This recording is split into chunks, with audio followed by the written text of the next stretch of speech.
Hey guys, picture this. In the glittering heart of Victorian England, where gentlemen tipped their top hats and ladies swooned over afternoon tea, thousands of women were rotting in prisons not for murder or theft, but for the crime of surviving on. Their backs in a world that demanded purity from everyone except the men who paid for it. Welcome to the absurd, hypocritical nightmare of prostitutes in Victorian prisons, where reform meant breaking spirits and freedom was just another word for starvation. Buckle up. This forgotten hell is about to get real. Before you get comfortable, please hit like and subscribe, but only if you truly enjoy what I do. Drop a comment telling me where you're tuning in from and what time it is for you. It's always fascinating to see who's joining us from around the world. Now dim the lights, maybe turn on a fan for that soft background hum, and let's dive together into today's journey.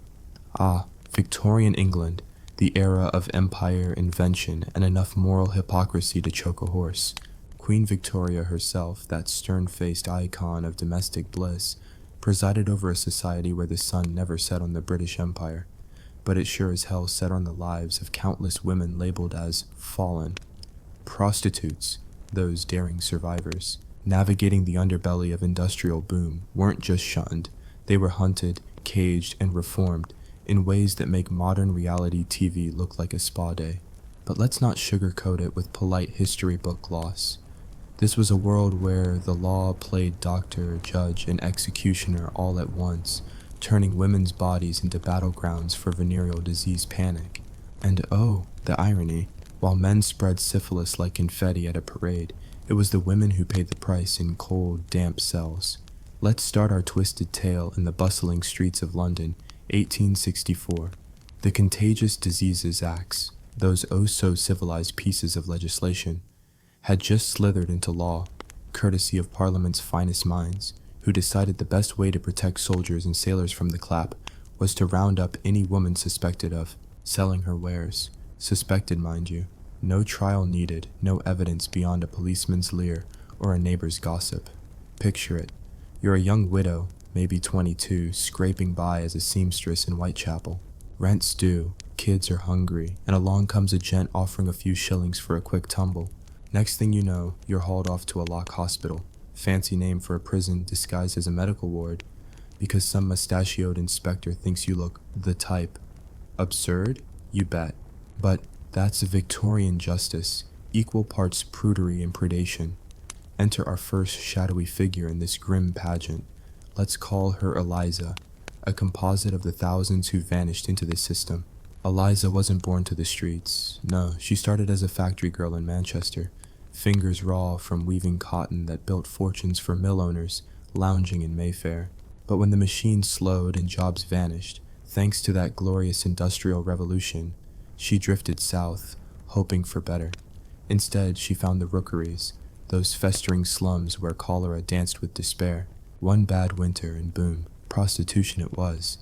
Not glamorous, not chosen with a wink and a smile, but survival in a world where respectable work meant 16-hour days for pennies, and marriage often equaled beatings or abandonment. Now, under the CD Acts, Eliza's life turns into a farce of medical tyranny. These laws targeted port towns like Portsmouth and Plymouth first, military hubs where horny soldiers outnumbered common sense. Police, empowered like mini dictators, could drag any woman off the street if she fit the profile. Alone at night? Suspicious. Talking to a man? Guilty. The absurdity peaks when you realize this was all to safeguard the empire's fighting men from their own indiscretions. Men got medals, women got manacles. Eliza's arrested on a foggy Tuesday, her cries echoing off the Thames as she's bundled into a paddy wagon. No lawyer, no jury, just a curt examination by a doctor who probes with the enthusiasm of a butcher inspecting meat. The lock hospitals? Oh, what a joke. Places like the Royal Albert in Devonport or the infamous Lock Hospital in London weren't healing havens. They were prisons with a stethoscope. Eliza arrived stripped of her clothes, those tattered symbols of her fragile independence, and issued a uniform. Coarse wool that itches like sin, a cap that hides her hair, the last remnant of her femininity. The pain of survival kicks in hard here. Venereal diseases were rampant, sure, syphilis eating away at flesh, gonorrhea burning like fire, but the treatment was medieval torture wrapped in scientific bow. mercury injections that made your teeth fall out, arsenic potions that turned your stomach inside out. And if you weren't infected, tough luck, you stayed locked up anyway, for observation. Weeks turned to months, the iron bars mocking the freedom just outside. Daily routine in these hellholes, a symphony of absurdity and agony. Rise at dawn to the clang of bells, like some demented church service.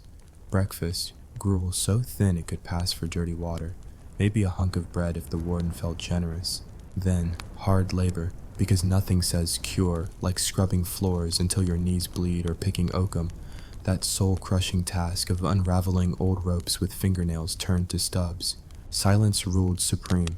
The separate system, that Victorian brainchild, forbade talking, turning humans into ghosts haunting their own lives. Whisper a word to the woman next to you. Solitary confinement, where the darkness swallows your sanity whole. But let's inject some historical absurdity here. While Eliza toils, the great and good of society pat themselves on the back. Josephine Butler, that fiery reformer, would later rally against the seedy acts, calling them state-sanctioned vice. But in 1864, she's just starting her crusade, and the establishment laughs. Parliament debates with pompous speeches. We must protect our brave lads. They thunder, ignoring that those lads were the source of the spread. Irony alert. Prostitutes weren't even the main vectors. Casual encounters, wives and mistresses carried the load too, yet only the poorest women bore the brunt. Class warfare at its finest. Duchesses dallied discreetly, while streetwalkers suffered publicly.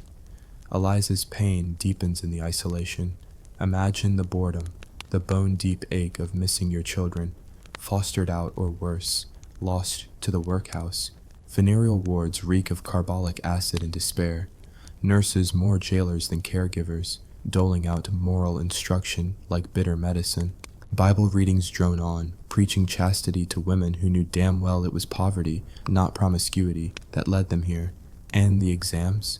Humiliating spectacles spread-eagled on a table while doctors poked and prodded, reducing you to a diseased object. Survival meant enduring, biting your lip against the screams, dreaming of the day you'd walk free, only to face the stigma that made free a cruel joke. Flash to a real case for that sarcastic punch. Take Marianne Cotton, though she was more poisoner than prostitute, but her ilk shared cells with the likes of Eliza. Or better, the unnamed masses in reports from the time. In 1866, the acts expanded, snaring more women in garrison towns. Protests bubbled. Feminists like Butler argued it violated habeas corpus, that ancient right against unlawful detention, but the government? Necessary evil. They smirked. Absurdity piles on. Women could be detained for up to 9 months if infected, longer if recalcitrant. Recalcitrant? Fancy word for fighting back against rape by instrument. Let's pull you, dear viewer, into this nightmare. Imagine you're Eliza, cold stone under your feet, the echo of locks turning like thunder in your chest. What would you do? Cling to a scrap of hope, maybe a hidden letter from a lover, or a plot escape, knowing the streets outside are just another prison? Drop a comment below. If you were trapped in a Victorian lock hospital, what's the one thing you'd smuggle in to keep your sanity? A book? A flask? Your wildest idea. Let's see those creative survival hacks. Back to the grind. Evenings bring no relief. Supper's another watery mess. Then bed, a plank with a thin mattress, infested with vermin that feast while you shiver. Sleep? Ha! Nightmares of the life you left blend with the moans of the truly ill. Tuberculosis whispers through the wards, claiming souls the syphilis spared. And the reform? Laughable. Classes in needlework or laundry, as if sewing hems would erase the scars. The hypocrisy burns. These institutions, funded by taxes from the very men who frequented brothels, pretended to uplift while crushing spirits. By 1869, the acts hit their peak absurdity, extending to more towns and mandating registration, like branding cattle. Eliza, if she survives the cure, emerges marked, a certificate of health, but whispers follow her. Jobs? Forget it. Former inmate equals social death. Many relapsed into prostitution, the cycle spinning like a grim carousel. Pain of survival, hunger gnaws, but pride shattered.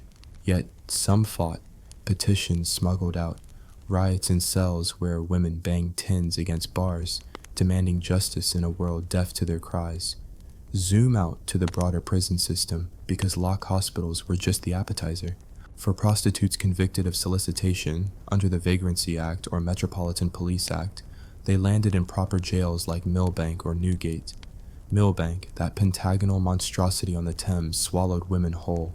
Built for penitence, it was a labyrinth of silence and solitude. Eliza 2.0, say, a repeat offender, arrives in chains. Her street smarts no match for the regime. Intake, stripped again, bathed in freezing water, modesty be damned. Uniform, brown serge dress, apron, cap, number instead of name. You're 147 now, a cog in the reform machine. Cells, tiny, 13 by 7 feet, with a hammock, bucket, and Bible. Light filters through a high window, mocking the outside world. Daily absurdity, crank labor turning a handle 10,000 times a day for nothing, pure punishment disguised as work. Or treadmill, that devil's staircase, stepping endlessly to nowhere, grains grinding underfoot. Food? Starvation rations, 8 ounces of bread, pint of cocoa for breakfast, soup or suet pudding for dinner, more bread for supper. Malnutrition bloats faces, weakens bones. Health? Scurvy rampant, eyes dim from poor light. And the silence. Oh, the crushing silence. Masks worn during exercise to prevent talk, marching in circles like automata. Break it? Bread and water in the dark cell, where rats nibble toes and madness creeps in.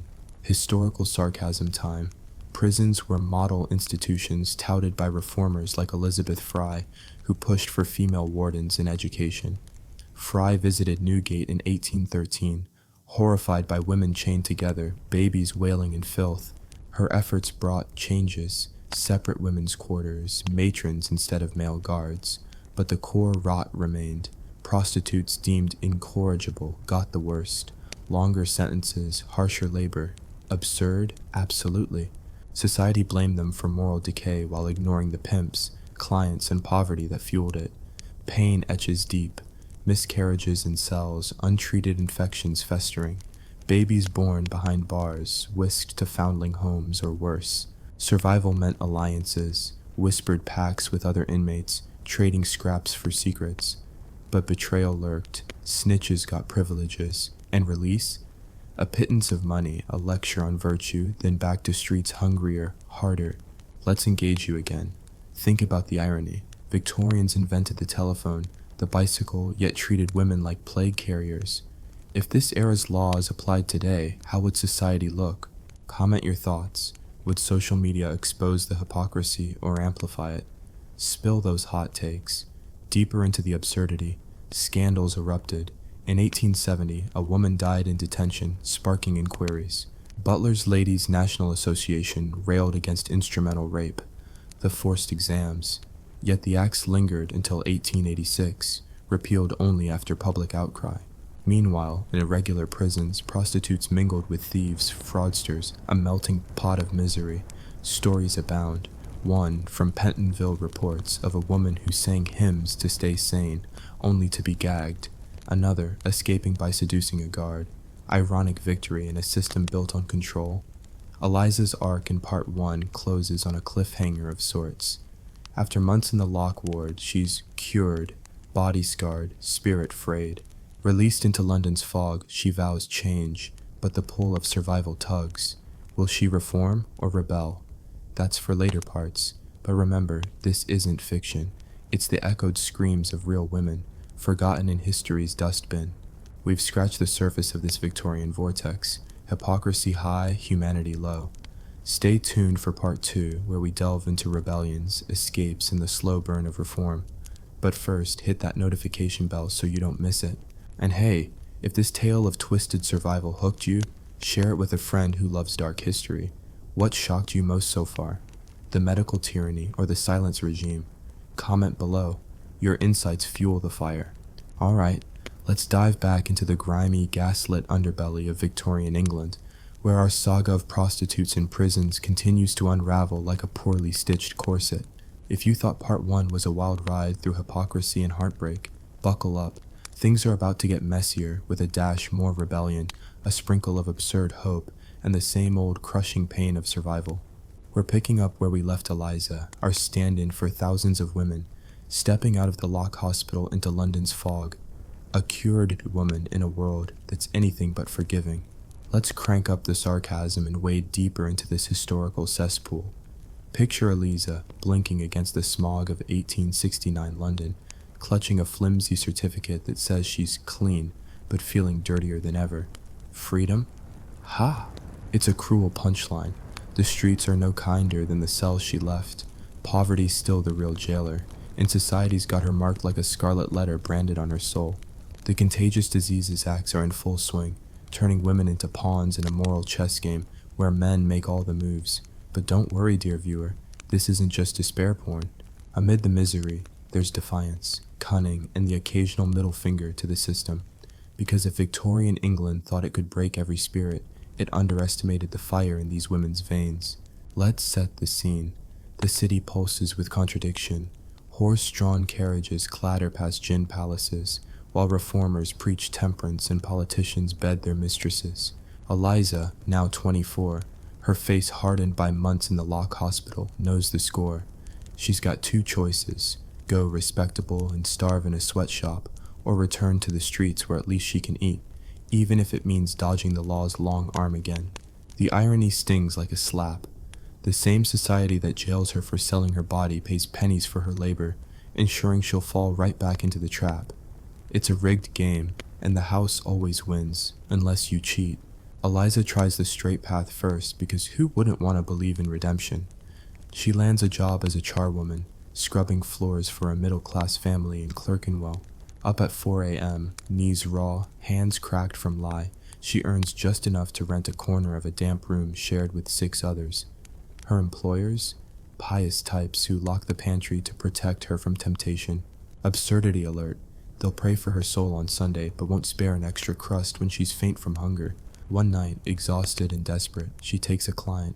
Just one, she tells herself, for a few shillings to buy medicine for a cough that won't quit. Big mistake. A plainclothes copper, sniffing around like a bloodhound, catches her. Back to the Lock Hospital she goes, because in this world, survival is a revolving door to punishment. This time, it's worse. The hospital's overcrowded, the air thick with the stench of antiseptic and unwashed bodies. The doctors, those self-styled saviors, are experimenting now. New cures, like silver nitrate washes that burn like hellfire. Eliza is subjected to weekly inspections, each one a violation dressed up as medicine. The pain of survival isn't just physical, it's a slow erosion of hope. She shares a ward with a girl, barely 16, who sobs herself to sleep, muttering about a baby taken away. Another woman, older, with scars like a roadmap of misery, whispers tales of escape. Escape? It's a siren song in these walls, where the only way out is compliance or death. But here's where the story gets spicy. Women like Eliza weren't just victims. Some were plotters, schemers, survivors with a capital S. In the Lock Hospitals, rebellion brewed in stolen glances and coded whispers. Take the real-life case of Sarah, a name pulled from 1870s records, who organized a small riot in a Portsmouth ward. Picture it, a dozen women fed up with rancid food and brutal exams, overturning trays and shouting curses that would make a sailor blush. The wardens, caught off guard, locked them in cells, but not before Sarah smuggled a letter to a local reformer, exposing the hospital's horrors. The letter made waves, printed in a radical pamphlet, though the authorities dismissed it as hysteria. Hysteria? My foot. These women were furious, not unhinged. Eliza catches wind of such defiance. One night, during a rare moment when the matron's distracted, she and a few others swap stories of the outside. There's talk of Josephine Butler's growing campaign against the Contagious Diseases Acts, whispers of petitions and protests. Butler, that glorious thorn in the establishment's side, is out there calling the acts slavery in disguise, rallying women from parlors to slums. It's a flicker of hope, but hope's a dangerous thing when your next meal's uncertain. Eliza's practical. She needs a plan, not a pamphlet. So she listens to the older inmate, Mary, who's been in and out of these places like it's a twisted social club. Mary's got a scheme. bribe a porter for a forged discharge paper. Risky? Sure, but so is staying. The bribe costs everything Eliza saved. 3 shillings, a fortune in her world. The porter, a greasy opportunist, takes the coins and slips her a crumpled paper. Heart pounding, she hides it in her shoe, the only place the matrons don't search. The plan's simple but insane. Wait for a supply delivery, slip out with the laundry cart, and vanish into London's maze. The absurdity of it all hits hard. Here she is, plotting like a master criminal, all to escape a system that punishes her for existing. If this were a novel, we'd cheer her cunning. In reality, the odds are brutal. If caught, it's solitary or worse, a transfer to a proper prison like Coldbath Fields, where the treadmill awaits. Speaking of prisons, let's pivot to those women who landed in the big house. Places like Coldbath Fields or Tot Hill Fields, where prostitutes convicted of solicitation faced a different kind of hell. Unlike the lock hospitals, these were no-nonsense jails, built to grind souls into dust. Picture Eliza 2.0, let's call her Jane, nabbed for loitering under a gas lamp. She's no stranger to the game, but this time, the magistrate's in a bad mood. 7 months hard labor, he declares, banging his gavel like he's God's deputy. Jane's march to Coldbath, a fortress of despair in the heart of London. Intake's a ritual of degradation. Stripped, searched, hair cropped to prevent lice, and identity. Her new home, a cell barely wider than her shoulders, with a gas jet that flickers like a dying star. The routine's relentless. 6 a.m. bell, cold porridge, then off to the workroom. Hard labor here means the treadmill. Imagine a giant hamster wheel, only instead of fun, it's agony. 8 hours a day, climbing steps that lead nowhere, legs screaming, lungs burning. Why? To reform her, of course, because nothing says moral uplift like physical collapse. The sarcasm drips. Victorians loved their machines, from steam engines to punishment devices, all in the name of progress. Food's a cruel joke. Gruel, bread, the occasional scrap of meat so tough it could double as shoe leather. Jane's losing weight, her cheeks hollow, but the warders don't care. Health's an afterthought. Scurvy's common, and tuberculosis spreads like gossip. The separate system's in full force here too. No talking, no eye contact. Exercise is a silent march in a yard. Faces masked to prevent recognition. Break the rules? The dark cell awaits. A coffin-sized box where time stops and sanity frays. Jane's seen women come out babbling, their minds cracked like cheap porcelain. But rebellion festers here too. Jane hears of a woman who sewed a coded message into a shirt, smuggled out via a corrupt guard. Another, caught stealing bread, spits in the matron's face. Small victories in a war of attrition. Historical absurdity piles on. These prisons were showpieces toured by gentry who marveled at the order while ignoring the human wreckage. Charles Dickens himself visited Coldbath, writing of its dreary desolation in 1850. Yet reforms crawled at a snail's pace. Why? Because prostitutes were undeserving, their suffering a moral lesson to scare others straight. Pain of survival cuts deepest in the stories of mothers. Many, like Jane, had kids, left with relatives, workhouses, or worse, the streets. One record from Tot Hill Fields tells of a woman, Annie, who gave birth in her cell, only to watch her baby die from cold before the week was out. The matron shrugged. God's will, she said. God's will, my arse. These were deaths by neglect, by a system that saw these women as less than human. Survival meant swallowing grief, hiding tears, because showing weakness invited cruelty. Let's pull you in, viewer. Imagine you're Jane, locked in Coldbath, the treadmills creak your only music. What's the one memory you'd cling to? A lover's laugh, a child's face, a sunny day before it all went wrong. Drop it in the comments. What would keep you going in that cell? And while you're at it, tell me, what's more absurd, the treadmill as reform, or the fact that men walked free while women paid? Let's hear those spicy opinions. Back to Eliza and her escape plot. The laundry day comes, her heart a drumbeat. The cart's loaded, the porter distracted. She slips in, buried under damp sheets. The stench of sweat and lie her camouflage. The cart rumbles out, and for a moment she's free, or so she thinks. The porter double-crosses her, tipping off a warden for an extra shilling. She's dragged back, screaming, to face solitary. The pain's visceral. Iron clamps on wrists, a cell so small she can't lie down. Darkness swallows her, but she whispers her own name, a tiny act of defiance. Meanwhile, outside, the world's shifting, slowly. By 1871, Butler's campaign gains traction. Protests swell in northern towns, women marching with signs, "No slavery for us." The acts face scrutiny, but Parliament drags its feet, because why rush when it's just women's lives? Newspapers split, some call Butler a saint, others a meddling harpy. The hypocrisy's laughable. MPs who voted for the acts frequented brothels, their indiscretions winked at while Eliza and Jane rot. Zoom out for some historical bite. The acts weren't just about disease control, they were class warfare. Wealthy women, shielded by private doctors, escaped scrutiny. Poor women, visible on streets, were easy prey. And the prisons? Profit machines. Oakum picking fed the Navy's demand for rope. Treadmill labor ground corn for cheap. Rehabilitation? A fairy tale.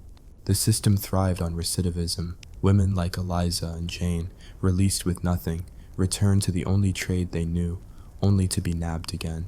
A carousel of cruelty, spinning for profit. Eliza's in solitary now, but her spirit's not dead. She scratches a tally on the wall, days, maybe weeks. A new inmate slipped into the next cell, taps a rhythm through the stone. Code? Maybe. Hope? Definitely. Jane, in cold bath, hears rumors of a strike. Women refusing the treadmill, risking the dark cell. Small sparks, but sparks nonetheless. The system's cracks are showing, and these women, broken but unbowed, are the ones prying them open. We'll pause here, at the edge of rebellion and ruin. Part 3's coming, with more escapes, bigger fights, and the slow grind toward change. Will Eliza break free? Will Jane survive the treadmill's toll? Hit that notification bell to find out. And share this with someone who'd rage at this injustice, or just loves a good historical gut punch. Comment below. What's the gutsiest thing you'd do to fight back in Eliza's shoes? Smuggle a letter? Plan a riot? Let's see those bold ideas. Welcome back to our grim descent into the Victorian abyss, where prostitutes faced a world so stacked against them it's a miracle any survived with their wits intact. If you've stuck with us through the Lock Hospital's medical horrors and the soul-crushing grind of prisons like Cold Bath Fields, you're in for another dose of historical insanity, laced with defiance, despair, and the kind of irony that makes you want to scream at the past. We left Eliza in solitary, scratching her defiance into a cell wall, and Jane teetering on the edge of rebellion in Cold Bath's treadmill hell. Now, in part 3, we're diving into the cracks of this brutal system, where women fought back, hope flickered like a candle in a storm, and the absurdity of Victorian justice reached new heights. Let's get to it. Eliza's in solitary, a black hole where time drips like tar. The air's damp, the walls weep, and the only sound is her own breath, ragged from days without proper food. Solitary's meant to break her, to sand down her edges until she's a meek, reformed shell. But Eliza's no fool. She's been through too much to let the darkness win. She taps the wall, mimicking the rhythm she heard from the next cell. Tap, tap, pause, tap. A reply comes, faint but real. It's not much, but it's enough to keep her sane.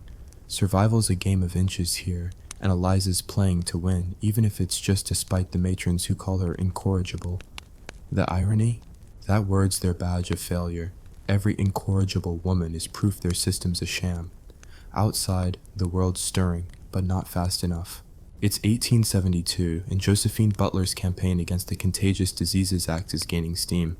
Like a locomotive powered by righteous fury, she's rallying crowds, writing fiery letters to newspapers, and making MPs squirm. The acts, those vile laws that turned women into state property, are under fire, but Parliament's dragging its polished boots. Why? Because the men who write the laws still visit brothels, and the military's whining that without clean women, their soldiers might, gasp, have to practice self-control. The absurdity's thicker than London fog. Protect the empire by locking up its poorest daughters, while the gents sip brandy and debate morality. Back in the Lock Hospital, Eliza's out of solitary, but the scars linger, both the ones you can see and, the ones you can't. Her body's weaker, her cough worse, but her eyes burn with something new. Rage. She's not alone. The ward's buzzing with whispers of rebellion. Women swap stories of small victories, a stolen spoon hidden from the matrons, a coded note passed during laundry duty. One woman, let's call her Rose, a fiery redhead from Bristol, tells of a near escape. She'd bribed a guard with a stolen bottle of gin, only to be caught when the fool got drunk and blabbed. The punishment was brutal, weeks on bread and water, but Rose laughs it off, her spirit unbroken. These women aren't just surviving, they're spitting in the system's eye. The Lock Hospital's routine grinds on, a grotesque parody of order. Morning brings gruel that tastes like regret, followed by labor, sewing sacks until your fingers bleed or scrubbing floors until your back screams. The matrons, those joyless enforcers of virtue, patrol like vultures, ready to pounce on any whisper or smile. Moral instructions, the worst. Hour-long sermons on chastity, delivered by women who've never known hunger, so deep it twists your soul. Eliza sits through it, lips tight, plotting.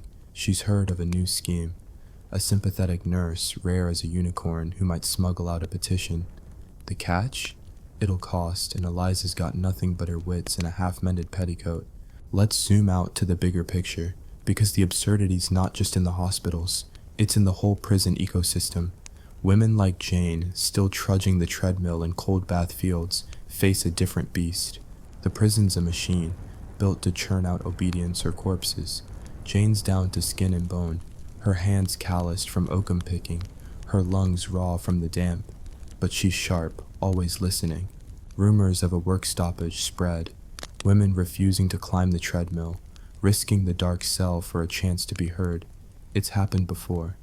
In 1871, a group at Tot Hill Fields halted work, chanting for better food. The warders cracked down, but the story spread, a spark in the dark. Jane's got her own rebellion brewing. She's befriended a thief named Maggie, a wiry woman with a laugh like broken glass. Maggie's got connections, a cousin on the outside who knows a radical printer. They start small, scratching messages on laundry tags, hoping they'll reach someone who cares. It's risky. Warders love a snitch, and betrayal's a currency here. But Jane's desperate. Her sentence's nearly up, but freedom means nothing when you're marked as a felon. No one hires a woman with prison stink on her, especially not one pegged as a prostitute. The pain's relentless, hunger, cold, the ache of a life stolen. Yet Jane clings to a memory, a lullaby she sang to her son before he was taken to the workhouse. It's her anchor, her reason to fight. Historical sarcasm time. Let's talk about the reformers who made this hell possible. The Victorians loved their prisons as much as their tea parties, building grand penitentiaries like Pentonville to showcase their enlightened approach. Architects boasted of ventilation systems, while inmates choked on despair. Reformers like Elizabeth Fry pushed for women's wards and education, but their vision was still laced with class snobbery.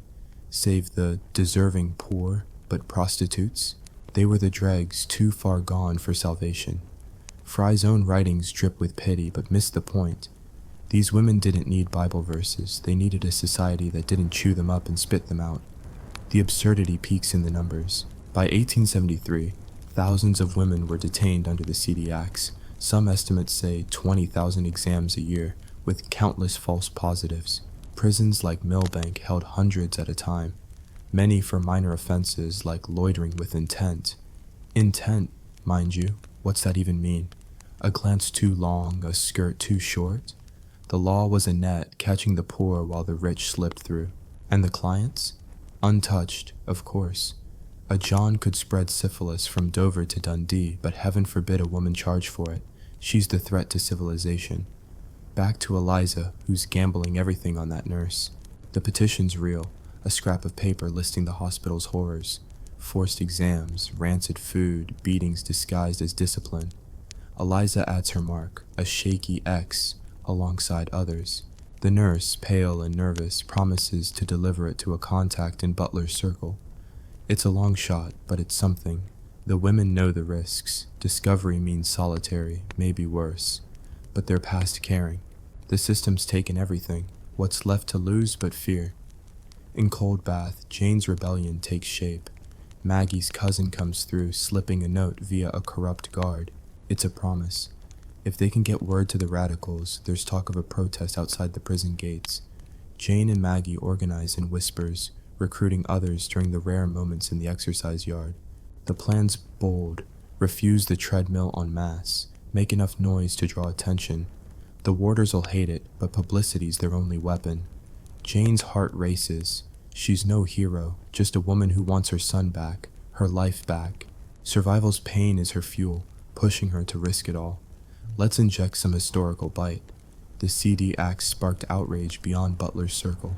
Working class men, often the brothers or husbands of these women, joined protests, seeing the laws as an attack on their communities. Radical papers like the Northern Star printed exposés calling the acts state rape. Even some doctors rebelled. Dr. Charles Drysdale, a rare ally, testified in 1872 that the exams were useless, spreading disease rather than stopping it. Yet the government clung to its dogma, because admitting fault would mean questioning the whole rotten system: class, gender, power, all of it. The pain of survival cuts through every story. Take a real case. In 1873, a woman named Ellen, detained in a Plymouth Lock hospital, died after a botched exam. Her death hit the papers, fueling Butler's fire. Or consider the unnamed hundreds who left prisons only to vanish, some to suicide, others to the streets, a few to new lives under false names. Survival meant reinvention, but at what cost? Eliza and Jane carry invisible wounds: shame, loss, the constant fear of being caught again. Yet they fight because giving up's not an option. Engage with us, viewer. Picture yourself in Jane's cell, hearing the treadmills groan, knowing freedom's a lie. What's the one act of defiance you'd pull? A shouted curse? A hidden note? Drop it in the comments. Let's see your rebel spirit. And tell me, what's more infuriating? The laws that jailed women for men's sins, or the reformers who thought starvation was salvation? Your hot takes keep this fire burning. Back to the drama. Eliza's petition makes it out, a miracle in a world of locked doors. It lands with a reform group, sparking a small rally outside the hospital. The authorities scoff, but the seed's planted. Jane's strike happens. Dozens of women stop the treadmills, their silence replaced by a chant that rattles the walls. Warders descend, clubs raise, but the noise carries beyond the prison, catching a journalist's ear. It's not victory, but it's something. A crack in the monolith.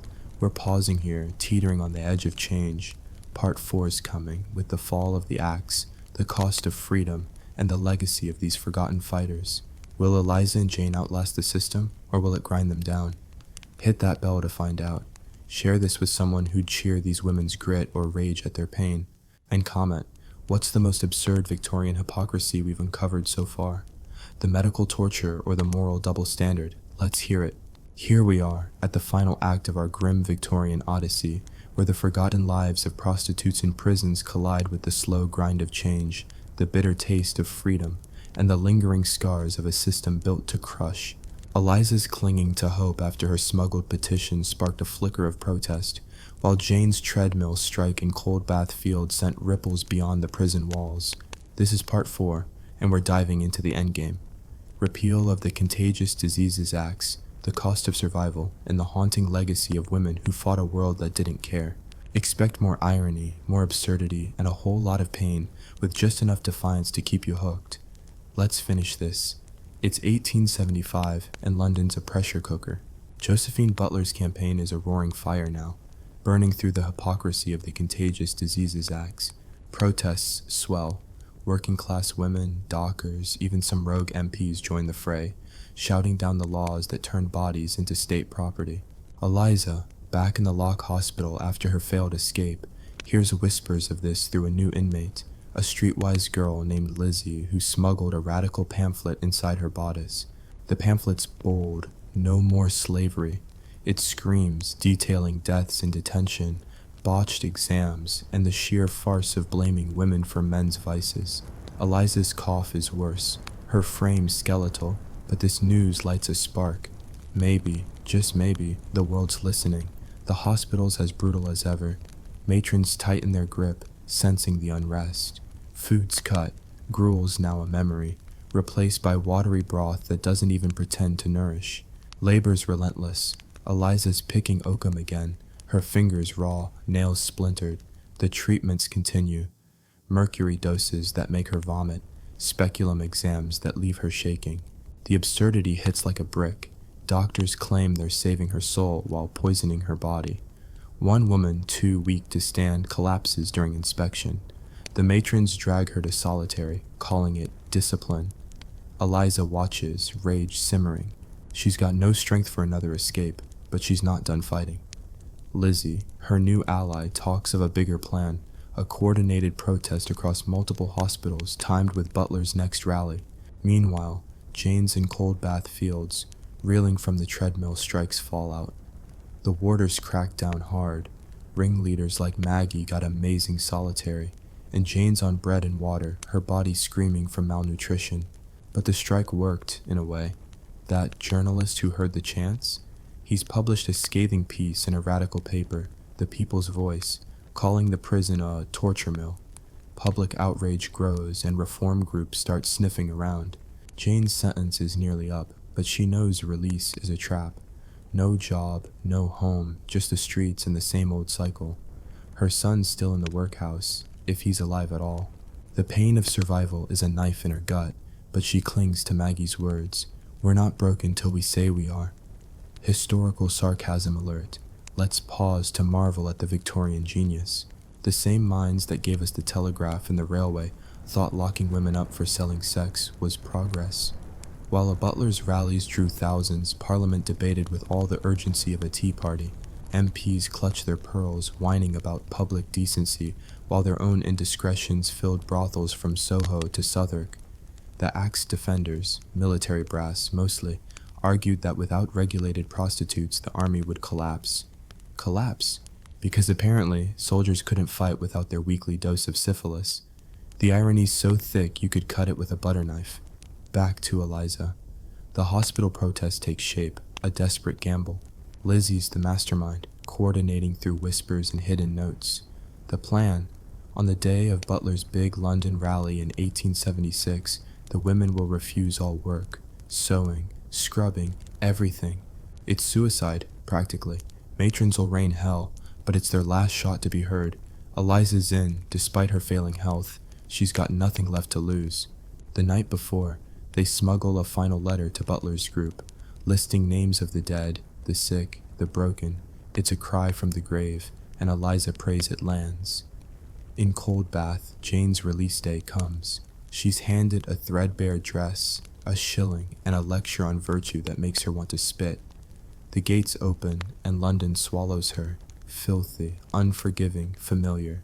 She heads to the workhouse, heart pounding, only to learn her son's gone, adopted or dead, no one says. The grief's a tidal wave, but Jane's learned to swim in pain. She finds Maggie out a week earlier, working a street corner. They share a bitter laugh. Freedom's just another cell, bigger and colder. But Maggie's heard of Butler's work, and there's a meeting tonight. Radicals plotting to storm Parliament's gates. Jane's in, because what else is there? The tide's turning, slowly. By 1883, the CD Acts face suspension in some towns, thanks to Butler and her allies hammering away. Protests, pamphlets, and public deaths, like Ellen's in Plymouth, pile pressure on. In 1886, the Acts are repealed, a victory that feels hollow for women like Eliza and Jane. Why? Because repeal doesn't erase the scars, the stigma, or the poverty that fueled it all. Lock hospitals close, but prisons like Cold Bath keep grinding. Eliza, if she's still alive, leaves the hospital a ghost of herself, her lungs half gone, her name poisoned. She tries a new identity, maybe as a washerwoman in a quieter town, but the past clings like damp rot. Jane, tougher but no less broken, joins the radicals, shouting at rallies until her voice gives out. The legacy's the real gut punch. These women, thousands, tens of thousands, were erased from history, their stories buried under moral sermons and reformist smugness. The Act's repeal was a win, but for what? Society didn't change, it just found new ways to punish the poor.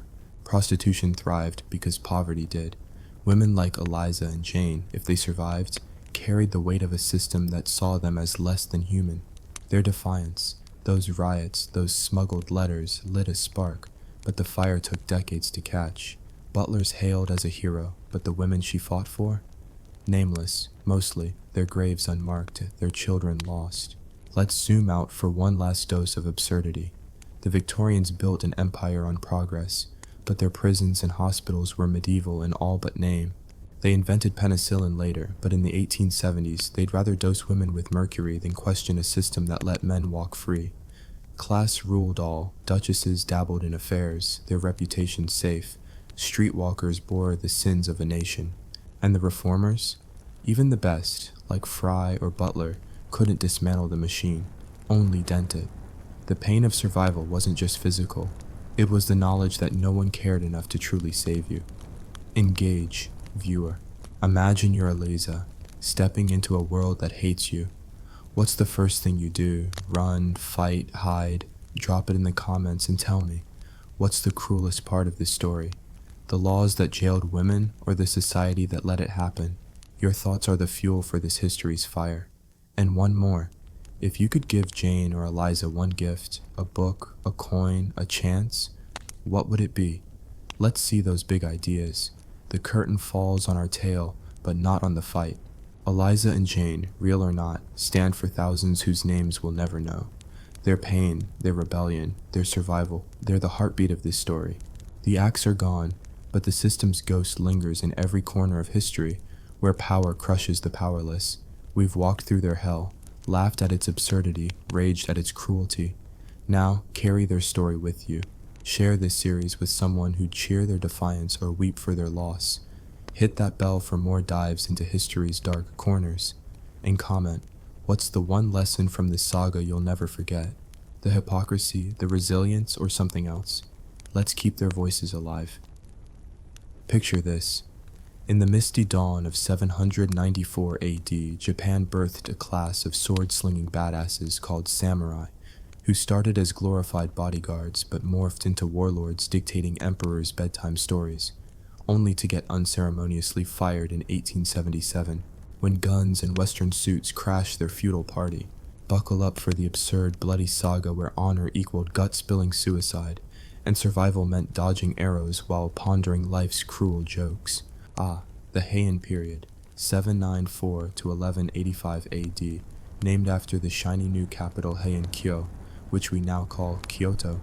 Picture a world of silk-robed nobles penning poetry about cherry blossoms, while the real grit happened in the provinces.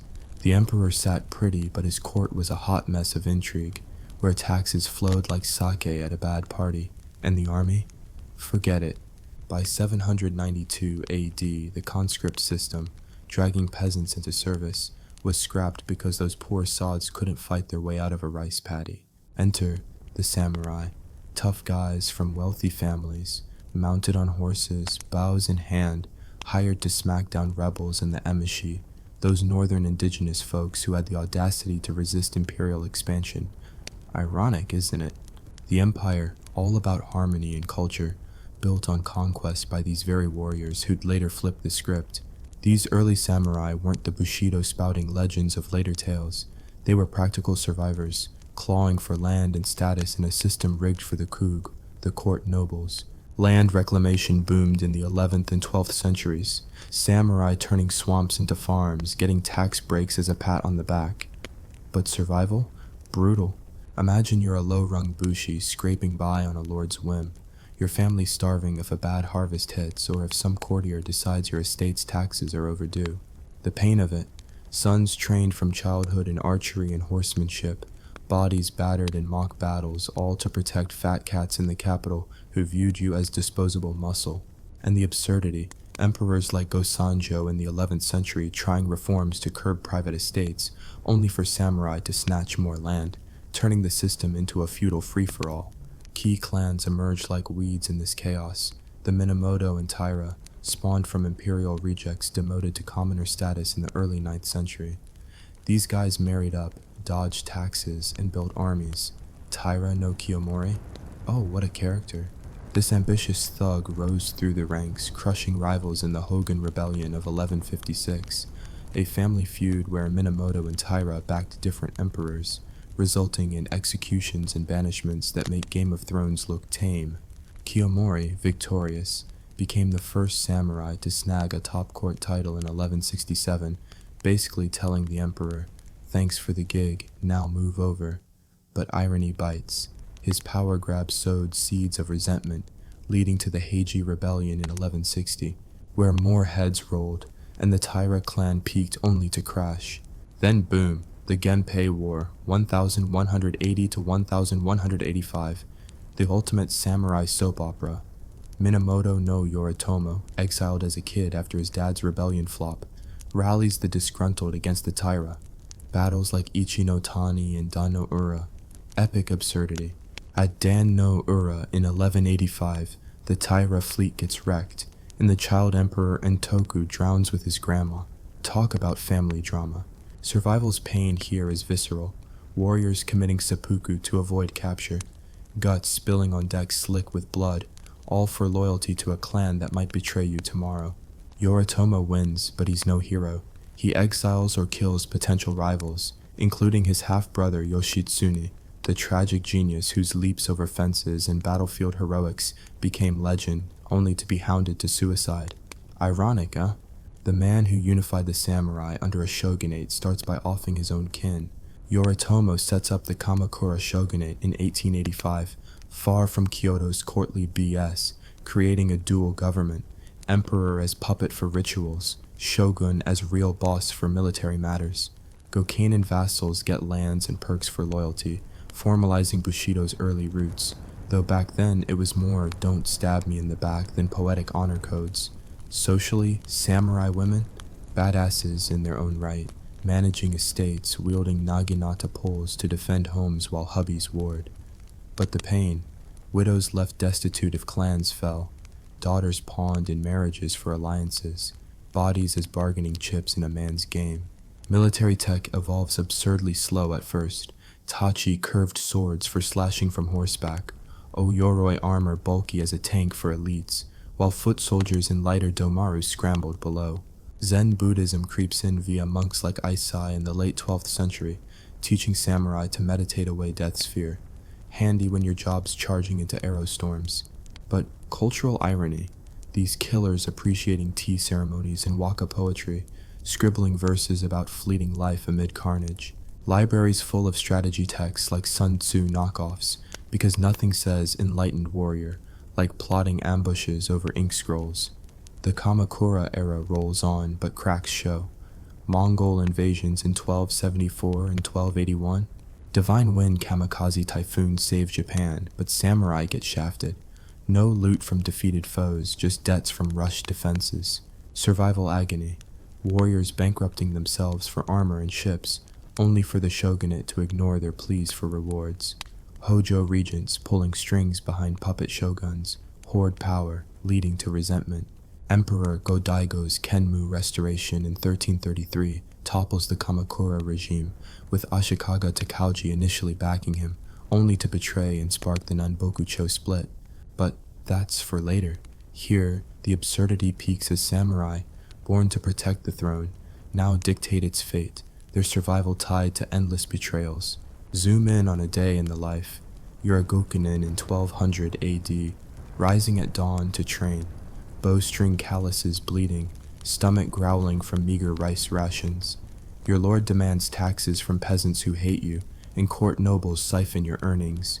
One wrong alliance and you're exiled or beheaded, pain of loyalty's double edge.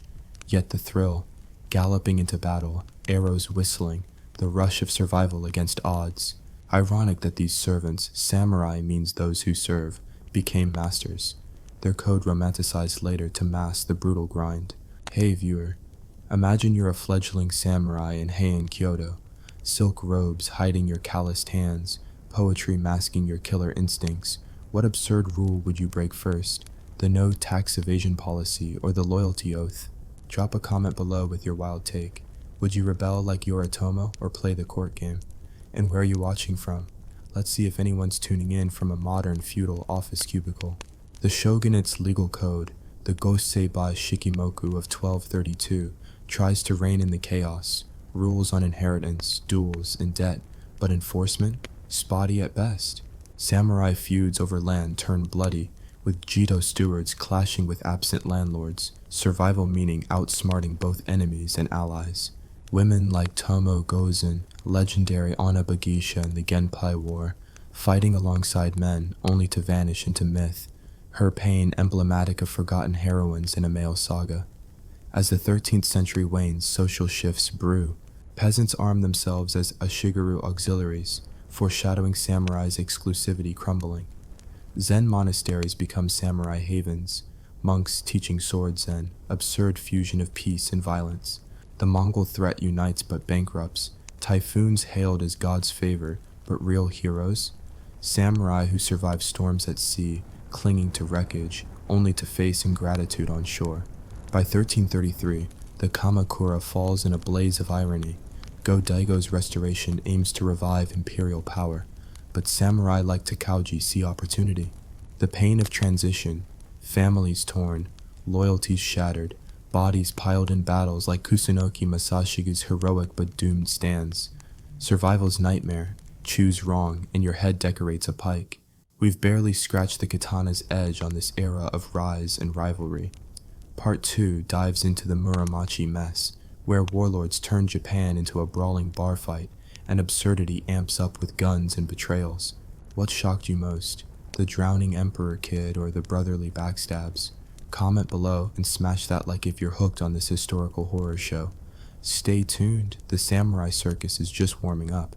Here we go, plunging back into the chaotic, katana-clashing world of the samurai, where honor was a razor-sharp excuse for betrayal, and survival meant navigating a landscape of warlords who'd sell their own mothers for a castle. Welcome to part 2 of our epic spanning the Muromachi period, 1336 to 1573, where Japan turned into a feudal free-for-all, complete with civil wars, scheming monks, and the first whiff of gunpowder to spice up the carnage. Our samurai are no longer just emperor's bodyguards. They're the puppet masters, pulling strings in a fractured nation where loyalty's as fleeting as cherry blossoms. Buckle up for more irony, absurdity, and the raw pain of surviving a world that's one bad decision from collapse. Picture Japan in 1336, the Kamakura shogunate's ashes still warm. Ashikaga Takauji, that slick opportunist, betrays Emperor Go-Daigo's restoration dream and crowns himself shogun, kicking off the Muromachi period. But don't cheer yet. This isn't unity, it's a hot mess. The Nanboku Cho era, 1336 to 1392, sees two courts, northern and southern, duking it out like divorced parents fighting over the kids. Samurai pick sides, not out of principle, but survival. Back the wrong emperor. Say goodbye to your lands, your head, or both.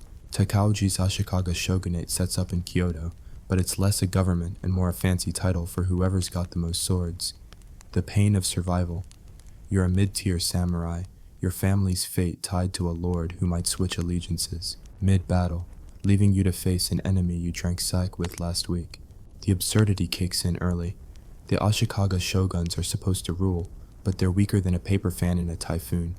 Real power lies with daimyo, regional warlords who control castles, armies, and enough ego to choke a dragon. These guys build mini-kingdoms, taxing peasants into oblivion while fighting each other over border scraps. Take the Onin War, 1467 to 1477, a masterclass in pointless destruction. Two daimyo, Yamana and Hosokawa, squabble over who gets to puppeteer the shogun. Result? Kyoto burns, temples turn to rubble, and samurai slaughter each other for a decade over. Wait for it, nothing. The war ends in a stalemate, proving only that samurai could turn a petty feud into an apocalyptic tantrum. Irony? The city of culture, Heian's legacy, reduced to ash while poets still scribbled about fleeting beauty. Survival in this era is a brutal gamble. Picture yourself as a bushi in, say, 1450. You're loyal to a daimyo, but he's feuding with three neighbors, and his cousin's plotting a coup. Your castle's under siege, arrows raining like a bad monsoon, and your rice stores are dwindling. Training's relentless. Katana drills till your arms scream, horseback archery till your thighs bleed. But the real pain?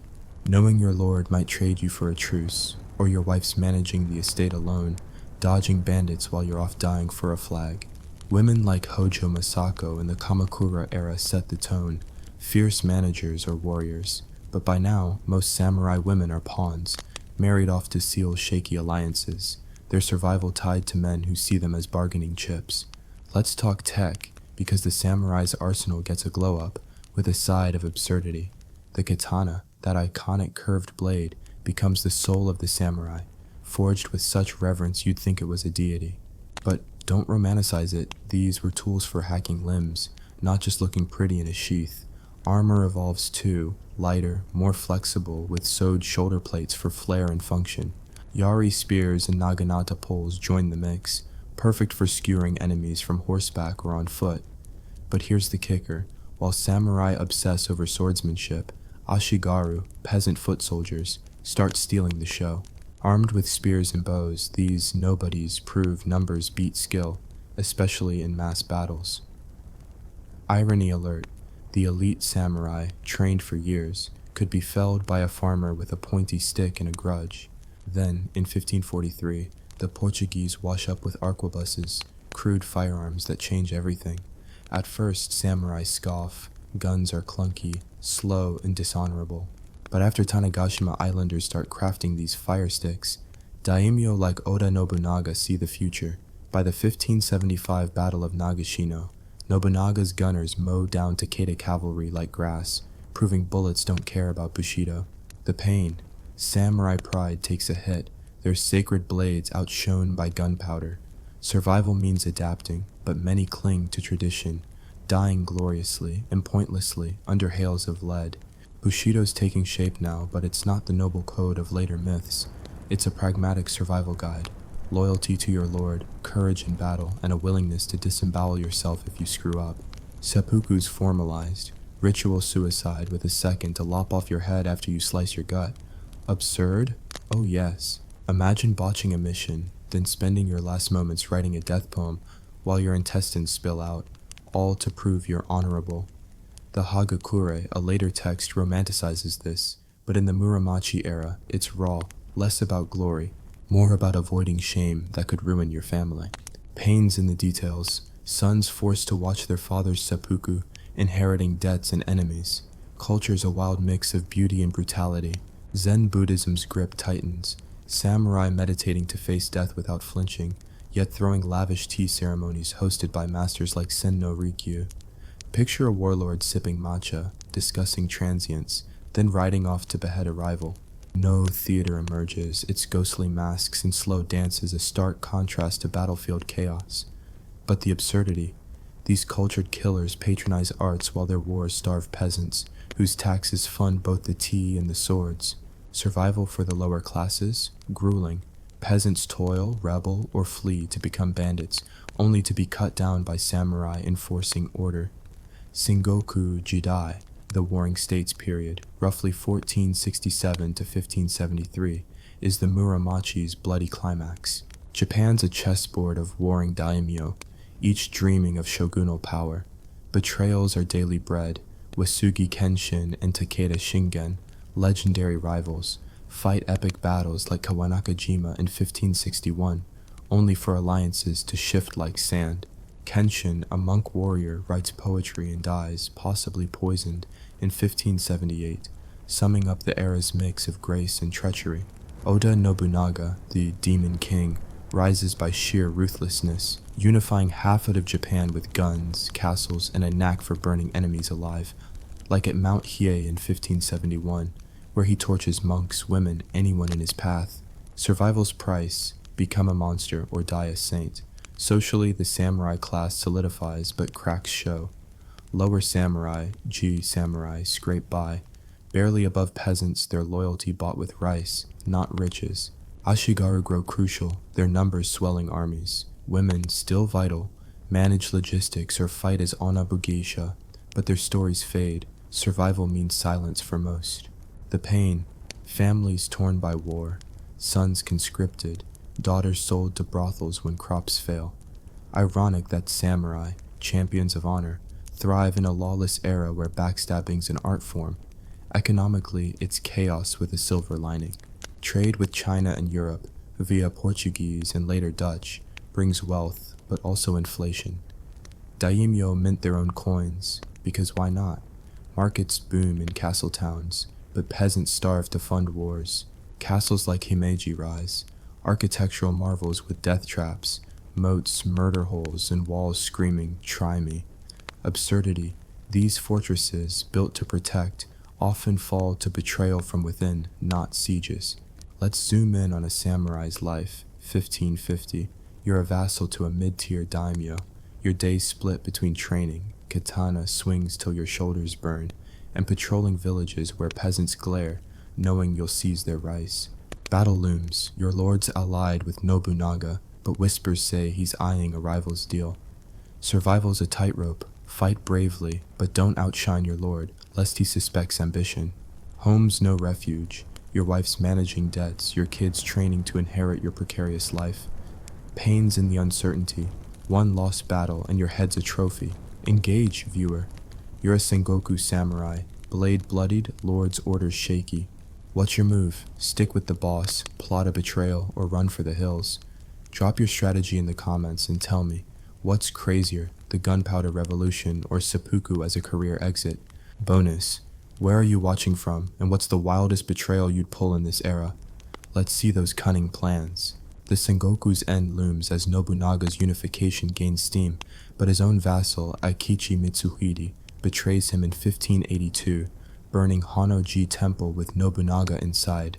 Enter Toyotomi Hideyoshi, a peasant-turned-warlord, to pick up the pieces. But that's part 3, where unification battles anarchy and samurai face a new world order. What hit you hardest, the Onin War's pointless carnage or Nobunaga's gun-toting audacity? Comment below, share this chaos with a history nerd, and hit that like if you're ready for more samurai madness. The bloodbath's far from over.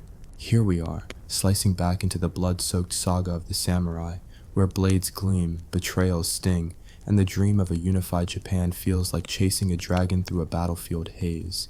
Welcome to part 3, covering the late Sengoku and early Edo periods, 1573 to 1640, where warlords like Oda Nobunaga, Toyotomi Hideyoshi, and Tokugawa Ieyasu turned Japan's chaos into a tightly wound machine, only to trap samurai in a gilded cage of bureaucracy and peace. Expect the usual cocktail of irony, absurdity, and the gut-wrenching pain of survival in a world where honor's a death sentence and progress comes at a cost. Let's dive in. It's 1573 and Japan's a flaming mess, but Oda Nobunaga's playing 4D chess with a musket. The Demon King has half the country under his thumb, using guns and ruthlessness to bulldoze daimyo who cling to their katanas like security blankets. Last episode, we left him at the peak of power, then boom, 1,582 hits, and his own vassal, Aikichi Mitsuhide, pulls the ultimate backstab at Hanoji Temple. Nobunaga's trapped, flames licking the walls, and he chooses seppuku over capture, slicing his belly as his legacy burns. Irony alert, the guy who torched entire monasteries goes out in a blaze, betrayed by a subordinate he trusted. Survival's pain? Mitsuhide's brief victory lasts 13 days before he's hunted down and killed, proving even traitors can't win in this snake pit. Enter Toyotomi Hideyoshi, the most unlikely warlord you'll ever meet. Born a peasant, sandal-bearer to Nobunaga, this short, wiry guy with a monkey-like face, his nickname, Saru, means monkey, claws his way to power through sheer cunning. By 1590, he's unified Japan, finishing Nobunaga's work with a mix of diplomacy, sieges, and the occasional massacre. Take the 1587 Kyushu campaign. Hideyoshi crushes the Shimazu clan, but instead of annihilation, he offers mercy to survivors who swear loyalty. Smart, but absurd, sparing enemies only to watch them plot later. His 1592 invasion of Korea? A delusional disaster. Hideyoshi dreams of conquering China, but his samurai, bogged down in Korean mud, face guerrilla fighters and Chinese reinforcements.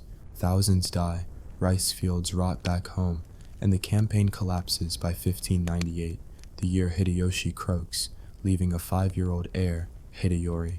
Survival's cost, samurai bleed for a peasant's ego, their families starving while he chases glory. Hideyoshi's rule is a masterclass in control dressed as progress. He issues the 1588 sword hunt, disarming peasants to prevent rebellions. Ironic, since he was one of them. His 1591 status edict freezes social classes. Samurai stay samurai, peasants stay peasants, no upward mobility. This locks the warrior class in place, but here's the rub. Many samurai are broke, their lands ravaged by war, forced to serve daimyo for scraps. The pain. You're a proud bushi, trained to kill, but your kids are hungry, and your lord's more interested in tea ceremonies than paying you. Hideyoshi's castle-building spree, Osaka Castle, a fortress of excess, sucks up taxes, while his land surveys tighten the screws on peasants, sparking revolts crushed by, you guessed it, samurai. Then comes Tokugawa Ieyasu, the ultimate survivor. This patient schemer, a Nobunaga ally and Hideyoshi vassal, waits like a crocodile in the reeds.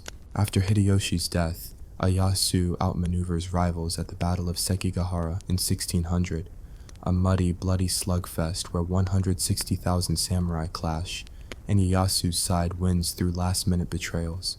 Kobayakawa Hideaki, a supposed ally of Hideyori's loyalists, flips mid-battle, handing Ieyasu the victory. Absurdity? The fate of Japan hinges on one guy's mood swing. Ieyasu becomes shogun in 1603, founding the Edo shogunate, a 250-year dynasty that finally brings peace. But at a price samurai didn't see coming. The Edo period kicks off, and samurai, those bloodthirsty poets, face a new enemy: boredom. With no wars to fight, they're demoted to bureaucrats, pushing paper in castle towns while their swords gather dust. Ieyasu's Tokugawa regime is a control freak's dream. The Sankin Kotai system forces daimyo to spend half their time in Edo, modern Tokyo, leaving families as hostages to ensure loyalty. Samurai follow, turning Edo into a bustling metropolis. But the pain. You're a warrior, trained for battle, now stuck auditing rice taxes or guarding a lord's palanquin. Your stipend's barely enough to cover rice and sake, and if you're a low-ranking samurai, Hatamoto or Gokunin, you're basically a glorified clerk with a sword you can't use. Bushido gets a makeover, polished into a rigid code by scholars like Yamaga Soko. Honor, loyalty, self-discipline. Sounds noble, but it's a leash. Seppuku's now a formal art, complete with etiquette. White robes, a precise cut, and a kai shikunin to behead you cleanly. Absurd? Try writing a death poem while bleeding out to save your family's name. The Hagakure penned later glorifies this, but in early Edo it's pressure, mess up, and your kids inherit shame. Survival's irony. Samurai, once warlords, now live to avoid embarrassing their boss, their status a fragile house of cards. Tech stagnates. Katanas and wakizashi are perfected, but guns? Regulated to death by the shogunate, fearing rebellion. Castles like Edo's become administrative hubs, not fortresses, their moats more decorative than deadly. Samurai train in dojo, mastering kendo and aikido, but it's performative. Peace makes their skills obsolete. The pain.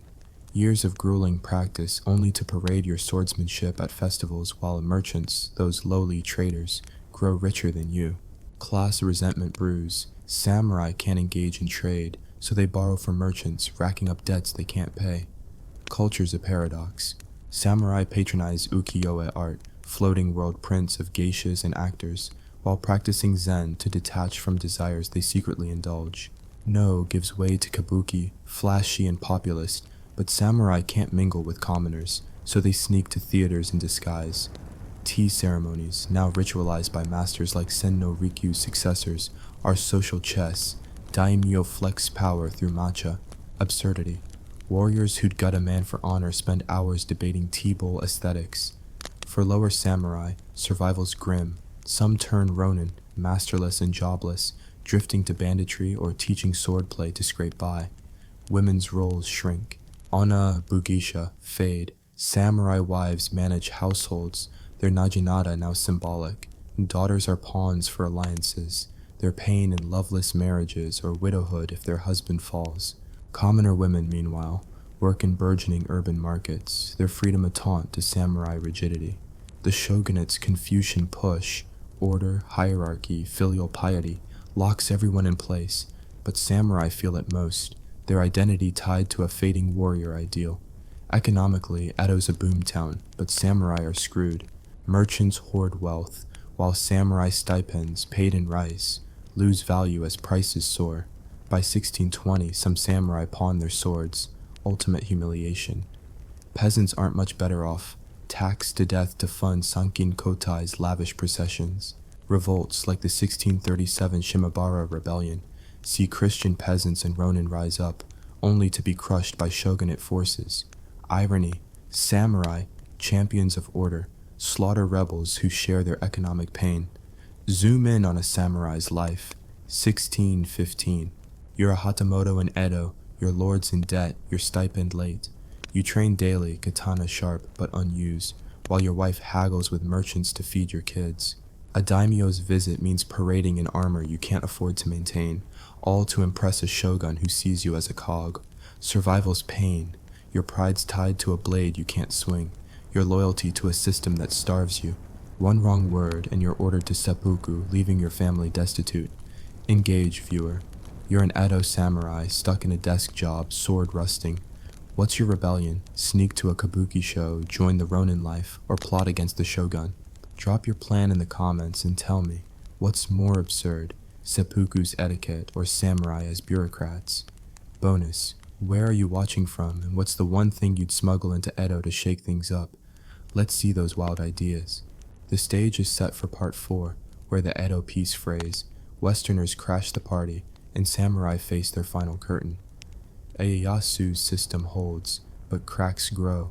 Ronin unrest, foreign pressure, and a new emperor loom. What hit you hardest? Hideyoshi's peasant to warlord rise, or the samurai's demotion to pen pushers? Comment below, share this with a history buff, and smash that like if you're ready for the samurai's endgame. The final blood's yet to spill. Picture this. In 1640, samurai strut through Edo with katanas gleaming, lording over a Japan locked tight by the Tokugawa shogunate, only to be blindsided 2 centuries later by Western gunboats and a new emperor who'd rather wear a suit than a kimono. By 1877, these sword-swinging poets are obsolete, their honor codes shredded in the Meiji Restoration's brutal march to modernity. Welcome to the final act of our samurai saga, where irony cuts deeper than any blade, and survival means trading Bushido for bureaucracy. Buckle up for a wild ride through betrayal, rebellion, and the pain of a world that no longer needs its warriors. It's 1640, and the Tokugawa shogunates got Japan in a chokehold. The Sakoku policy slams the gates on foreigners, save for a few Dutch traders caged on Dejima Island, because nothing screams stability like xenophobia on steroids. Samurai, once bloodthirsty warlords, are now glorified clerks, pushing rice tallies in Edo's bustling castle towns while their katanas gather dust. The Sankin Kotai system forces daimyo to split their time between domains in Edo, parading with retinues that bleed their coffers dry. For samurai, survival's a slow bleed. You're a Hatamoto, your stipend's worth less each year as rice prices tank, and merchants, those lowly peddlers, flaunt silks you can't afford. The pain?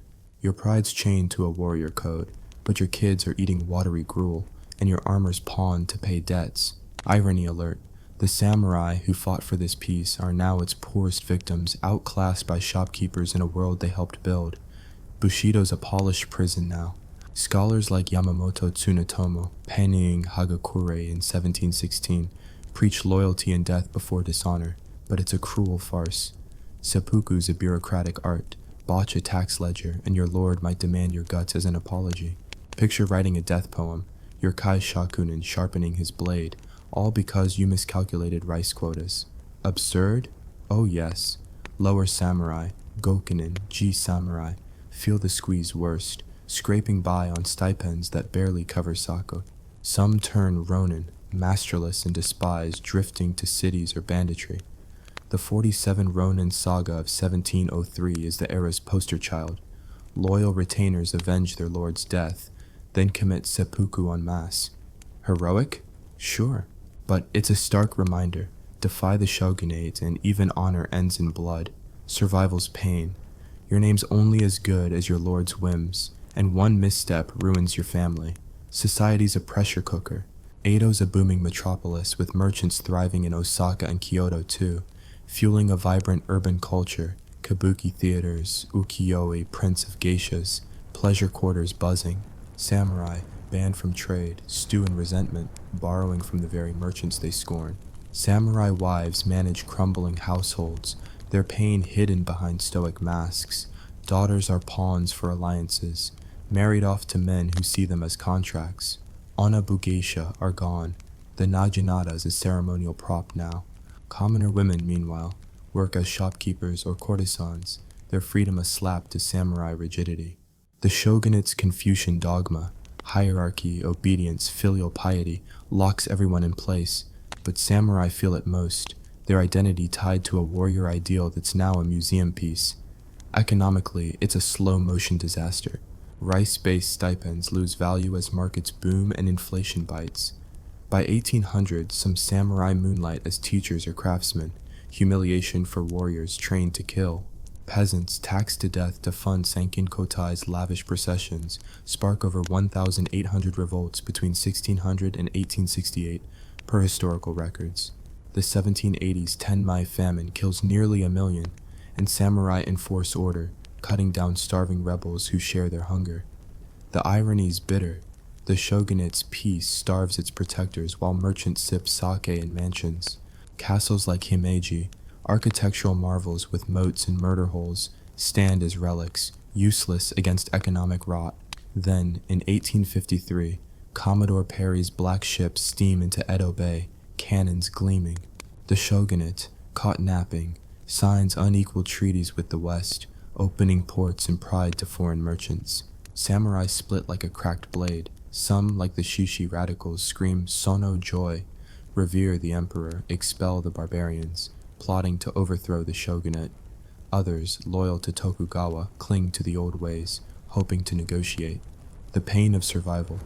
You're a samurai, trained for battle, but the enemy's not a rival clan. It's steamships, rifles, and a world that laughs at your katana. Absurdity peaks as samurai, champions of tradition, debate whether to bow to men in top hats carrying Gatling guns. The 1860s are chaos. Shishi radicals assassinate shogunate officials, like Ii Naosuke in 1860, hacked down outside Edo Castle. Ronin flock to Kyoto, plotting uprisings, while daimyo from Satsuma and Choshu, southern domains, smell opportunity. The shogunate tries reforms, like hiring French advisors to modernize its army, but it's too late. In 1866, Satsuma and Choshu form a secret alliance to back young Emperor Meiji, plotting to topple the Tokugawa. The pain. Samurai on both sides, brothers in spirit, now face off, their loyalty tearing them apart. Survival means picking a side in a civil war where honor's a death trap. The Boshin War, 1868 to 1869, is the samurai's last stand. Meiji's forces, armed with Western rifles and artillery, clash with shogunate loyalists still waving katanas. At Toba Fushimi, imperial troops, led by Satsuma and Choshu samurai, crush the shogunate's army, proving guns trump tradition. Edo falls without a fight. Tokugawa Yoshinobu surrenders, a rare non-seppuku exit for a shogun. But in the north, diehards like the Aizu clan fight on, their castles burning in battles like Aizu Wakamatsu. Saigo Takamori, a Satsuma samurai, leads Meiji's charge but later rebels, torn by the loss of the samurai way. Irony? The samurai who usher in modernity are its first casualties. The Meiji Restoration of 1868 is a gut punch. The emperor's back in charge, but it's a new world. Railroads, telegraphs, and conscript armies modeled on Prussia. The 1873 edict banned samurai from carrying swords, their very souls stripped away. Stipends are replaced with bonds, often worthless, leaving samurai destitute. Some become farmers or clerks, others, like Saigo, rebel. The 1877 Satsuma Rebellion is the final gasp. Saigo leads 40,000 samurai against Meiji's conscript army, only to be mowed down by machine guns at Shiroyama. Saigo's death, possibly seppuku, possibly a bullet, ends the samurai era. Survival's cost, everything, your class, your identity, your purpose, gone in a puff of gunpowder. The legacy's a bitter pill. Samurai, romanticized as noble warriors, were often brutal enforcers, taxing peasants into starvation, loyal to lords who betrayed them. Yet their resilience, training through pain, defying odds, shaped Japan's spine. Bushido's myth, polished in the 20th century, ignores the gritty reality. Samurai survived by adapting, betraying, or dying. The Meiji era's progress built on their blood, modernizing Japan while erasing its warriors. Absurdity's final sting, the katana, once a soul, becomes a museum piece, while ex-samurai sell trinkets to tourists. Zoom in on a samurai's life, 1870. You're a ronin, sword banned, stipend gone. You sell your armor to feed your kids, while Westerners gawk at your exotic past. Survival's pain, your training's useless, your honor a joke in a world of factories and suits. You consider rebellion, but the graves at Shirayama whisper it's futile. Maybe you teach kendo, clinging to scraps of pride, or join the new police serving the government that broke you. Engage, viewer. You're a samurai in 1877, facing Meiji's new world. Do you rebel like Saigo, fade into obscurity, or reinvent yourself as a merchant? Drop your choice in the comments and tell me, what's more absurd, the sword ban or samurai selling out to the West? Bonus, where are you watching from, and what's the one thing you'd save from the samurai era? Katana, a bushido, or a tea ceremony? Let's see those bold pics. This saga is done, but its echoes linger. Samurai shaped Japan through centuries of blood, betrayal, and beauty only to be cast aside. Their pain, loyalty's cost, survival's grind, resonates in every story of a world outpacing its heroes. Share this with a history nerd. Smash that like if you felt their struggle, and comment, what's the samurai lesson you'll carry? Resilience, futility, or something else? Hit that bell for more dives into history's dark corners. The blades are sheathed, but the story cuts on. Picture this. In the chaotic whirl of revolutionary France, a short Corsican artillery officer slaps on a sideways bicorn hat, turning a simple military cap into an icon that outlasted empires, inspired fashion, faux pas, and even fetched millions at auction, proving that sometimes the hat wears the man, not the other way around. Napoleon's headgear wasn't just protection from the rain, it was a sly fashion bomb that exploded across Europe, blending absurdity, power, and the raw pain of survival in a world gone mad. Ah, the late 18th century, France, that bubbling cauldron of Enlightenment ideals mixed with guillotine gore. Picture young Napoleon Bonaparte, born in 1769 on the rugged island of Corsica, a speck in the Mediterranean that France had just snatched from Genoa, like a petty thief grabbing a loaf. Survival back then? A joke. Corsica's clans feuded like cats in a sack, poverty gnawed at every hearth, and the French overlords treated locals like exotic pests. Little Napoleon, or Napoleon as his folks called him, grew up dodging bullets from powerless rebels fighting for independence. His dad, Carlo, a lawyer with big dreams and empty pockets, schmoozed with the French to keep the family afloat. The pain of it, a kid witnessing his island spirit crushed, families torn by betrayal, all while dreaming of glory. Ironic, isn't it? The boy who'd later conquer Europe started as a colonial underdog, his accent mocked, his height 5 feet 7 inches, not that short, but history loves a short joke.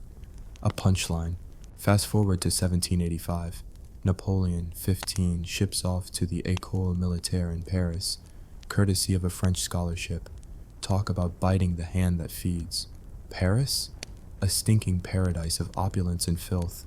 Nobles pranced in powdered wigs and tricorn hats, those three-cornered monstrosities that screamed, "I'm rich enough to afford absurdity." But Napoleon? He's in uniform, a threadbare cadet outfit surviving on bread and ambition. The academy drilled him in math, artillery, and the art of not starving. Painful drills from dawn to dusk, bodies aching from saber practice, minds fried from strategy texts. Absurdity peaks. While Louis XVI fiddled with locks and Marie Antoinette played shepherdess, the underclass simmered, and Napoleon scribbled revolutionary pamphlets, hating the monarchy but craving its power. His first hat? Probably a standard tricorn, but oh, the winds of change were blowing. The French Revolution erupts in 1789 like a volcano of liberty, equality, and heads rolling. Napoleon, fresh out of school, returns to Corsica as a lieutenant, only to find his family on the wrong side. Powerless versus French loyalists, betrayals galore. Survival's nightmare. His brother Joseph dodges assassins. The family flees to France in 1793, penniless refugees. Napoleon's hat now? The bicorn emerges, that two-cornered evolution from the tricorn, born in the 1790s as military fashion slimmed down for practicality. Originally chapeau bras for tucking under the arm, it folded flat, handy for officers dodging rain and revolution. But Napoleon? He twists it sideways, en bataille style, corners parallel to shoulders, while others wore en colonne front to back. Why? Legend says for visibility on the battlefield, or to stand out like a peacock in a pigeon flock. Ironic, a man obsessed with control adopts a hat that defies convention, turning a uniform item into personal branding. By 1793, France is a madhouse. Robespierre's terror guillotines thousands. Armies scramble against European coalitions. Napoleon, back in France, survives by sheer grit. Assigned to artillery, he crushes a royalist revolt in Toulon, earning promotion to brigadier general at 24. His hat? Now a symbol of his rising star. Black felt, simple cockade of red, white, blue. The revolution's colors pinned like a badge of ironic loyalty. The cockade, that fabric rosette, started as a peasant protest symbol, but Napoleon wears it as homage to ideals he'd later trample. Pain of survival, battles like Toulon, cannons booming, limbs flying, soldiers dying in mud for liberty while generals plotted promotions. Absurd, Napoleon, the Corsican outsider, becomes the revolution's darling, his bicorn a beacon amid the chaos. Enter Josephine de Beauharnais, 1796. Napoleon's whirlwind romance adds fashion flair. Josephine, a widowed socialite with a taste for empire waists and sheer gowns, influences his style. They marry. He heads to Italy, hat cocked sideways, leading a ragtag army against Austrians. The Italian campaign? A masterclass in absurdity. Underfed troops loot for survival, but Napoleon spins victories into legend. Arcole, where he supposedly grabs a flag and charges a bridge. Mostly myth, but hey, propaganda. His bicorn? Immortalized in paintings like Gros' Bonaparte at the Pont d'Arcole. Hat shadowing his intense gaze, turning a hat into heroic iconography. Survival's grit, marching through Alps, frostbite claiming toes, dysentery felling ranks, all while Napoleon scribbles love letters to Josephine. Hat probably sweat-stained under Italian sun. Victories pile. Lodi, Rivoli. Napoleon plunders art, sends gold to Paris, his hat now synonymous with conquest. Back in France, 1797, he's a celebrity. Fashion apes him. Bicorns boom among officers, worn sideways in Napoleonic style, a fad born of battlefield necessity. Ironic, the revolution, hating aristocracy, births a new elite, their hats aping a general who'd crown himself emperor. Pain. Soldiers idolize him, but many die forgotten, bodies rotting in fields, families starving back home. Egypt, 1798, Napoleon's absurd oriental adventure. Hat under desert sun, he drags scientists and soldiers to conquer the Nile, dreaming of Alexander's glory. Battles like pyramids. Soldiers, 40 centuries look down upon you. Hat waving, cannons blasting Mamluks. But survival? Hellish. Plague ravages camps, heat stroke fells men. Nelson's fleet burns French ships at Aboukir. Napoleon abandons his army, sneaks back to France, hat intact, spinning defeat as victory. Absurd. He leaves Kleber holding the bag, who dies assassinated, while Napoleon grabs power in the Brumaire coup, 1799. His bicorn? Now the hat of the first consul, simple black felt contrasting with directoire excess. As consul, Napoleon reshapes France, Cody Napoleon et al. But fashion, empire-style blooms, high-waisted gowns for women, military cuts for men, bicorns everywhere. His hat, made by Poupart, later Delaunay, always 12 on hand, waterproofed beaver felt, costing a fortune but looking humble. Ironic, the man who banned luxury in uniforms wears a hat that screams, "I'm different." Pain of survival, exiles and plots swirl. Fouché's police spy, assassinations dodged, 1800 infernal machine bomb nearly kills him. Hat unscathed. Coronation, 1804, Napoleon crowns himself emperor. Hat off for the Iron Crown, but bicorn remains his signature. Paintings like David's show him in regal robes, but daily, uniform and hat. Influence spreads. European courts ape French style, buy corns on kings he installs. Absurd, a revolutionary in emperor's clothes, his hat a reminder of humble roots amid pomp. Waterloo, 1815, the hat's last stand. Napoleon, escaped Elba, rallies France, hat waving at troops. But defeat, muddy fields, Blucher's Prussians crush, his bicorn captured, now in museums.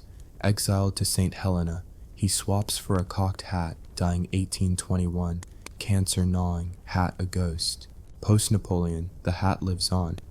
Restoration France bans sideways wear, but legend grows. Auctions, hats fetch millions. 2023, one for €1, 93 million. Fashion, buy corns and military dress till World War I, inspire top hats, fedoras. Women's Napoleon hats in 1810s, wide-brimmed straw. Cultural icon, movies, cartoons. Napoleon's silhouette equals hat. Viewer, imagine donning Napoleon's bicorn. Would you conquer or crumble? Comment your take, sideways or straight. What's more absurd, the hat's price or its survival? Drop where you're from. We've tipped the hat to origins. Part 2 dives deeper into campaigns. Fashion, ripple. What shocked you, the desert folly or auction madness? Comment, like, subscribe. Stay hooked. Strap in, because we're diving back into the absurd hat-fueled whirlwind of Napoleon's world, where a sideways bicorn became the ultimate power accessory. Less a hat, more a middle finger to convention. Part 2 of our saga, spanning 1800 to 1807, drags us through the Corsican conqueror's rise as emperor, his relentless campaigns, and the bizarre way his headgear turned Europe's fashion scene into a Napoleonic fan club. Expect irony sharper than a guillotine, survival's gritty pain, and the kind of historical madness that makes you wonder how anyone survived this ego-driven circus. Let's roll.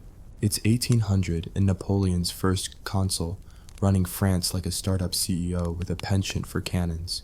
The Brumaire coup of 1799 handed him power, but survival's a tightrope. Royalists want him dead, Jacobins hate his betrayal of the revolution, and Europe's monarchs are itching to crush this upstart. His bicorn? That black felt beacon, worn en bataille with corners parallel to shoulders, is now a brand. Made by Pr0stitutes, each hat's a small fortune. Beaver felt, silk lining, waterproofed for campaigns. But Napoleon keeps it simple. No frills, just a tricolor cockade screaming liberty while he consolidates power. Ironic, isn't it? The man dismantling revolutionary ideals wears its symbol like a badge, his hat shouting, "I'm one of you," while he plots to be emperor. France is a mess, but Napoleon's a fixer. The Code. Napoleon of 1804, legal masterpiece or control freak's dream, streamlines laws, but it's also a leash on women and workers. Survival for the average Joe? Brutal. Taxes fund wars, bread scarce, and conscription drags boys to battlefields. Napoleon's hat, though, is everywhere. Paintings, pamphlets, even snuff boxes. Fashion follows. Officers ape his sideways style, ditching en colonne front to back wear. Civilians too, directoire dandies sport bicorns with their tight breeches, hoping to catch a whiff of his charisma. Absurd. A hat born for military practicality becomes a status symbol, like wearing a Rolex to a knife fight. The Italian campaign's afterglow lingers, but Napoleon's restless. In 1800, he's back across the Alps, hat tilted, leading 40,000 men against Austria at Marengo. It's a near disaster. French troops, half-starved, boots worn through, face Melas's Austrians in a muddy slog. Napoleon's genius? Spinning a last-minute cavalry charge by design into a legend, hat waving as he rallies troops. Survival's pain. Soldiers march on empty stomachs, dysentery rampant, corpses piled in ditches. Marengo's a win, but Desai dies, and Napoleon's hat, sweat-soaked, dust-caked, gets immortalized in David's paintings, a symbol of grit over chaos. Ironic, he nearly loses, but the hat makes him untouchable. Peace? Ha! The 1802 Treaty of Amiens is a brief nap before Europe's next brawl. Napoleon uses the breather to tighten his grip, crowning himself consul for life, rigging plebiscites and dodging assassination plots. The 1800 infernal machine bomb, A royalist plot nearly blows him to bits on a Paris street, but his bicorn sails through unscathed. Pain of survival, constant vigilance, Fouché's spies sniffing out traitors, Napoleon sleeping with a pistol under his pillow. His hat? A constant, grounding him amid paranoia. Fashion spreads. Josephine, now his style muse, pushes empire waist gowns, flowing, Grecian, paired with shawls, while Napoleon's bicorn inspires men's military cuts, epaulettes, and gold braid. Absurd. A nation starving for bread obsesses over hats and hemlines. By 1804, Napoleon's done playing consul. He crowns himself emperor in Notre Dame, a spectacle dripping with irony. David's painting captures it. Napoleon in gold robes grabs the crown from Pope Pius VII's hands, but daily? He's back in his green colonel's uniform, bicorn perched, rejecting royal pomp. His hat's a paradox, humble yet imperial, a nod to his Corsican roots while ruling an empire. The ceremony's aftermath, Europe's monarchs seethe, but their courts mimic him. Prussian officers, Russian generals, bicorns pop up everywhere, often sideways, because Napoleon's style is contagious. Pain. French conscripts, barely trained, march to feed his ambition, their families left to beg. Survival's cost, loyalty to a man whose hat outshines his humanity. The third coalition forms, Britain, Austria, Russia, determined to crush this hat-wearing menace. Napoleon's response? The 1705 Ulm campaign, a masterstroke. He outmaneuvers Austria's Mack, trapping 60,000 troops with no shots fired, his bicorn a rallying point as he rides among cheering soldiers. Then comes Austerlitz, December 1805, his masterpiece.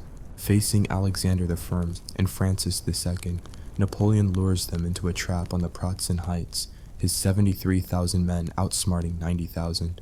Fog hides his moves, cannons roar, and his hat's a beacon in the chaos. Victory's price, 9,000 French dead or wounded, bodies frozen in Bohemian mud, survivors looting corpses for boots. Absurd. Napoleon writes home to Josephine, "I am well, don't worry," while thousands rot, his hat untouched by the bloodbath. Austerlitz cements the bicorn's legend. Gro's paintings show Napoleon, hat tilted, inspecting the wounded, a demigod in felt. Fashion explodes. Paris boutiques churn out Napoleon hats for civilians, black felt with cockades, while women sport a la Bonaparte bonnets, wide-brimmed, feathered, nodding to his military chic. Ironic, a battle that kills thousands spawns a hat craze, as if death's a runway. Survival's pain. Soldiers, frostbitten and starving, march on, their loyalty to Napoleon's hat stronger than their hunger. The Fourth Coalition, Prussia, Russia, tries again in 1806. Jena Auerstedt's a double whammy. Napoleon smashes Hohenlohe at Jena, while Davout, outnumbered, crushes Brunswick at Auerstedt. His bicorn's a battlefield GPS. Soldiers spot it, rally, charge. Pain. Prussian corpses litter fields. French conscripts die screaming, their wives widowed back home. Napoleon enters Berlin, hat on, dictating terms. Fashion follows. Prussian officers, humiliated, still adopt his bicorn style, a bitter nod to their conqueror. Absurd. A hat outlives armies, its sideways tilt mocking the dead. By 1807, the Peace of Tilsit sees Napoleon at his peak, dictating terms to Alexander the Roman on a raft in the Niemen River, bicorn gleaming. He carves Europe like a cake, new kingdoms for his siblings, France's empire sprawling. His hat?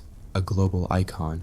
Spanish generals, Italian dandies, even British naval officers flirt with bicorn, though Nelson sticks to his own cocked hat. Pain of survival.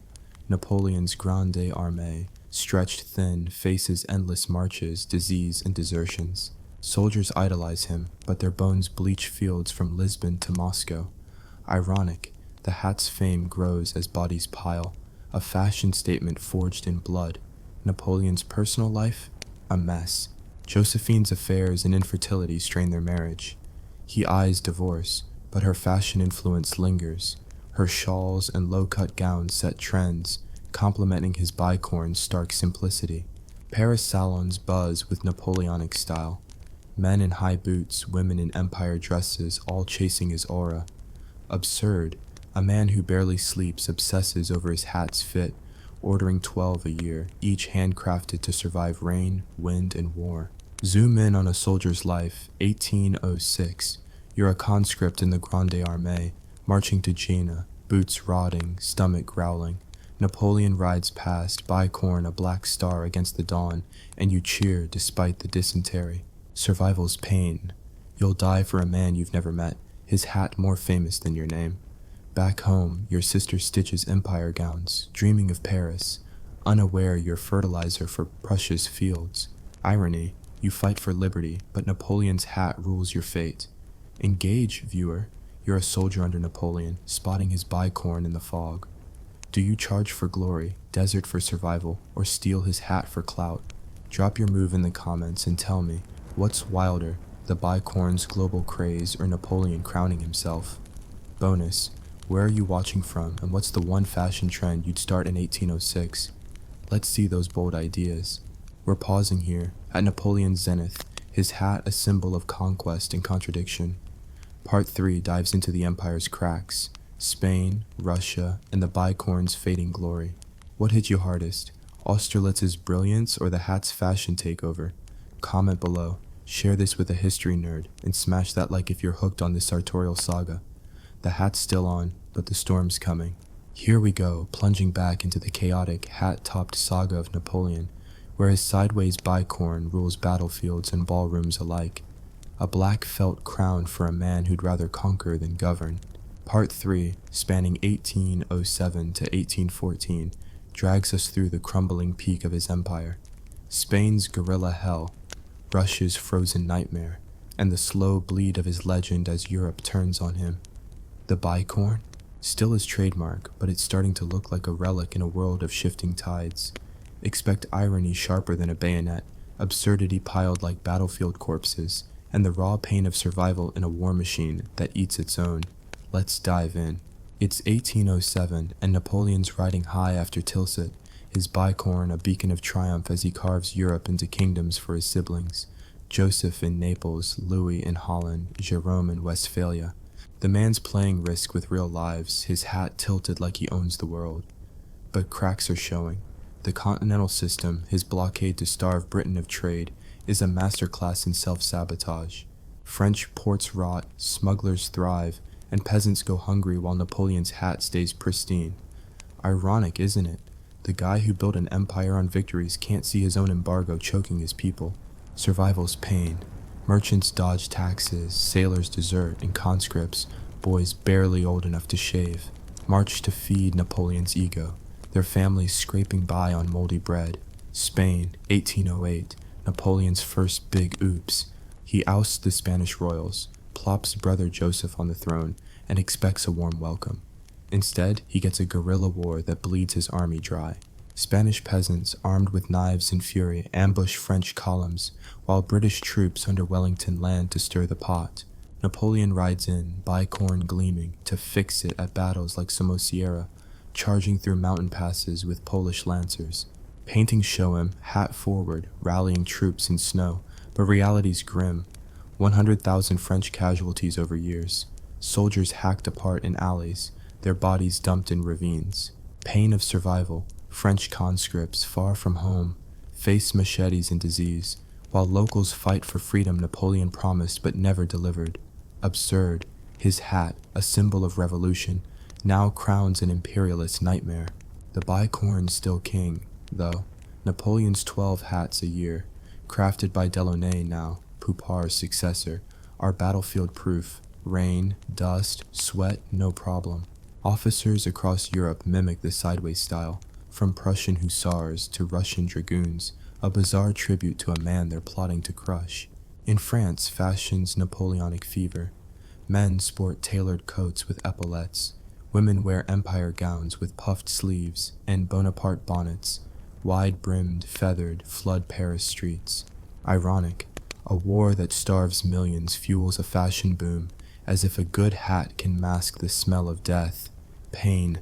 Tailors work to exhaustion. Seamstresses prick fingers bloody, all to dress a society that ignores the war's cost. Then comes Russia, 1812, the hat's darkest hour. Napoleon, fed up with Tsar Alexander's trade with Britain, invades with the Grande Armée, 600,000 strong, his bicorn a rallying point across Poland's plains. The march to Moscow, a logistical disaster. Russians burn crops, retreat, leave nothing but ash. Borodino, September 1812, is a bloodbath, 70,000 dead or wounded, Napoleon's hat a speck in the smoke as cannons roar. He wins technically, but Moscow is empty, then burns, possibly by Russian sabotage. Retreat begins and survival's a frozen hell. Cossacks raid, winter bites, men eat horses, then boots, then each other. Napoleon's bicorn, once heroic, now huddles under a shawl as he flees, leaving 400,000 dead. Absurd, he invades to teach a lesson, but Russia's snow buries his empire. Pain, soldiers, frostbitten and starving, curse the hat they once cheered, their loyalty a death sentence. Back in France, Napoleon spins defeat as strategy, his hat still defiant in propaganda, but Europe smells blood. The Sixth Coalition, Austria, Prussia, Russia, Britain, piles on. Leipzig, 1813, the Battle of Nations. 600,000 men clash, Napoleon's outmaneuvered, his bicorn a fading beacon as allies like Saxony defect mid-fight. Losses? 100,000 French, bodies choking rivers. Survival's cost, conscripts, some just 15, die screaming, while Napoleon, hat on, plans his next move. Ironic, the man who crowned himself emperor now fights to keep his hat, let alone his throne. Fashion, bizarrely, holds strong. Paris boutiques churn out Napoleon hats for civilians, black felt with cockades, while women's bonnets grow taller, mimicking military shakos. Even in defeat, the bicorn's a status symbol. British officers adopt it, tweaking it into shakos, while German students wear it ironically, dreaming of revolution. Absurd. A losing general's hat outshines his victories, a fashion icon born of failure. Pain. Artisans slave in workshops, their wages slashed as war taxes soar, crafting hats for a regime on life support. Napoleon's personal life? A wreck. He divorces Josephine in 1810, her infertility a deal-breaker, marrying Marie-Louise of Austria, who pops out a son, the King of Rome. His bicorn, unchanged, contrasts with her Habsburg finery, a nod to his simple roots. But survival's pain. Josephine, cast aside, keeps influencing fashion. Her shawls and Grecian gowns still rule, while Napoleon, dodging assassins, trusts no one. Fouché's police arrest plotters daily. The 1812 Malay coup nearly topples him when a general fakes his death. The hat? A constant, grounding him amid betrayal. By 1814, the empire's collapsing. Allies invade France, Paris falls, Napoleon's forced to abdicate. His bicorn, once a symbol of invincibility, is packed for Elba, a tiny island exile. He keeps wearing it, plotting a comeback, but the pain's visceral.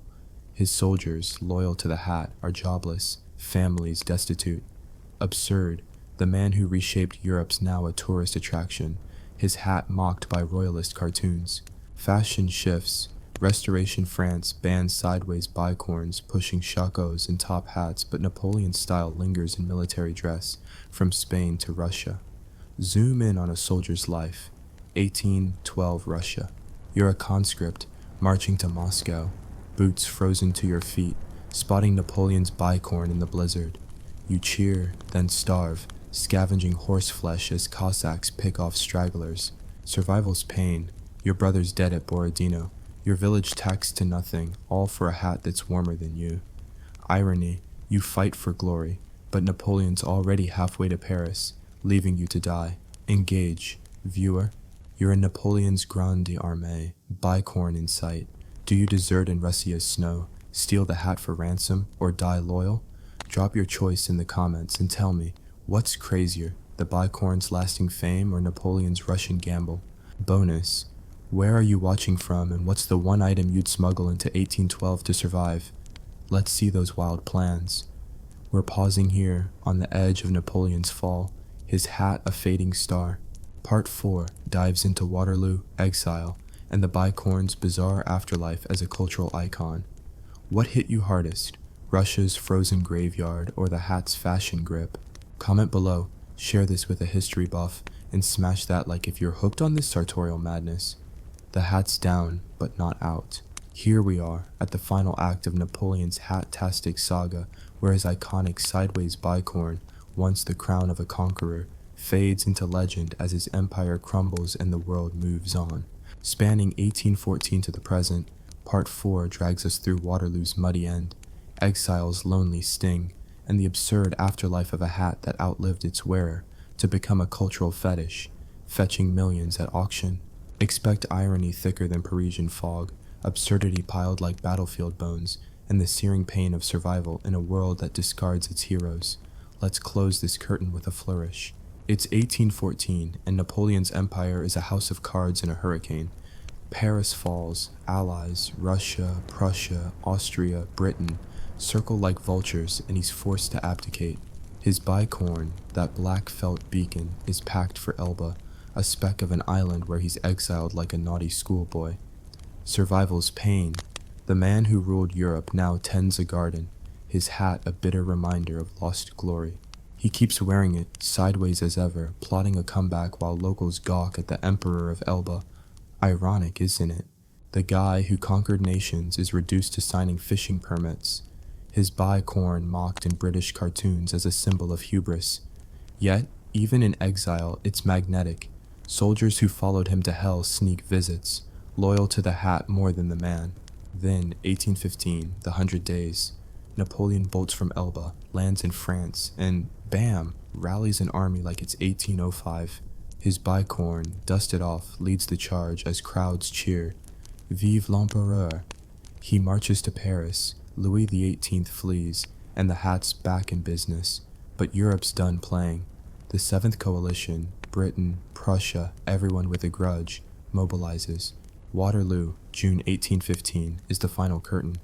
Napoleon, hat tilted, faces Wellington and Blucher in a muddy Belgian quagmire. His 72,000 men clash with 120,000 allies. Cannons roar, cavalry charges, rain turns fields to sludge. The bicorn's a beacon. Soldiers spot it, rally, die. But mistakes pile. Ney's cavalry charges without infantry, Grouchy's late, and Prussian reinforcements crush French hopes. By nightfall, 25,000 French are dead or wounded. Napoleon flees, his hat captured by a Prussian, now a museum relic. Pain of survival, veterans loyal to that hat. Limp home jobless, branded traitors by royalists. Absurd. A battle lost in mud ends the era of a man who once redrew maps. Exile number 2.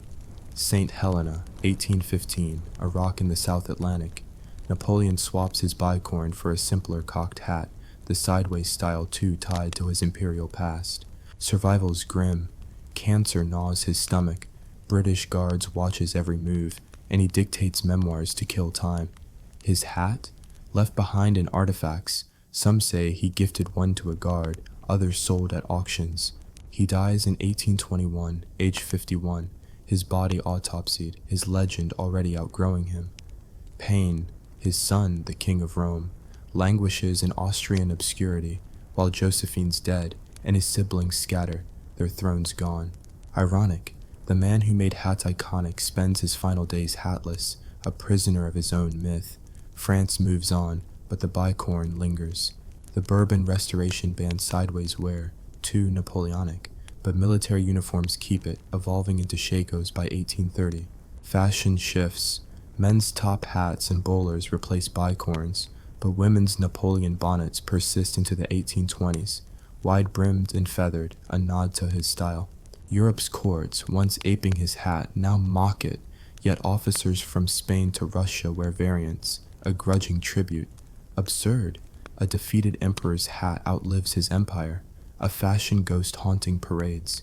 The bicorn's cultural afterlife is a circus. By the 19th century, it's a symbol of Napoleon's legend. Paintings, like Ingres, show him hat on, godlike, while caricatures exaggerate it for laughs. Early films, like 1897's Napoleon in the Century, slap bicorns on actors, cementing the silhouette. Ironic, A man who hated pomp becomes a cartoon, his hat the punchline. Auctions keep the flame alive. 2023 sees a bicorn sell for 1.93 million euros, another in 2021 for 1.2 million euros. Relics of a man whose empire was priceless but penniless. Survival's pain, descendants of his soldiers, scraping by. See his hats fetch fortunes while their ancestors' graves go unmarked. Napoleon's fashion legacy ripples. Empire stall, high-waisted gowns, military-cut coats, fades by 1830, but the bicorn's influence lingers in military headgear.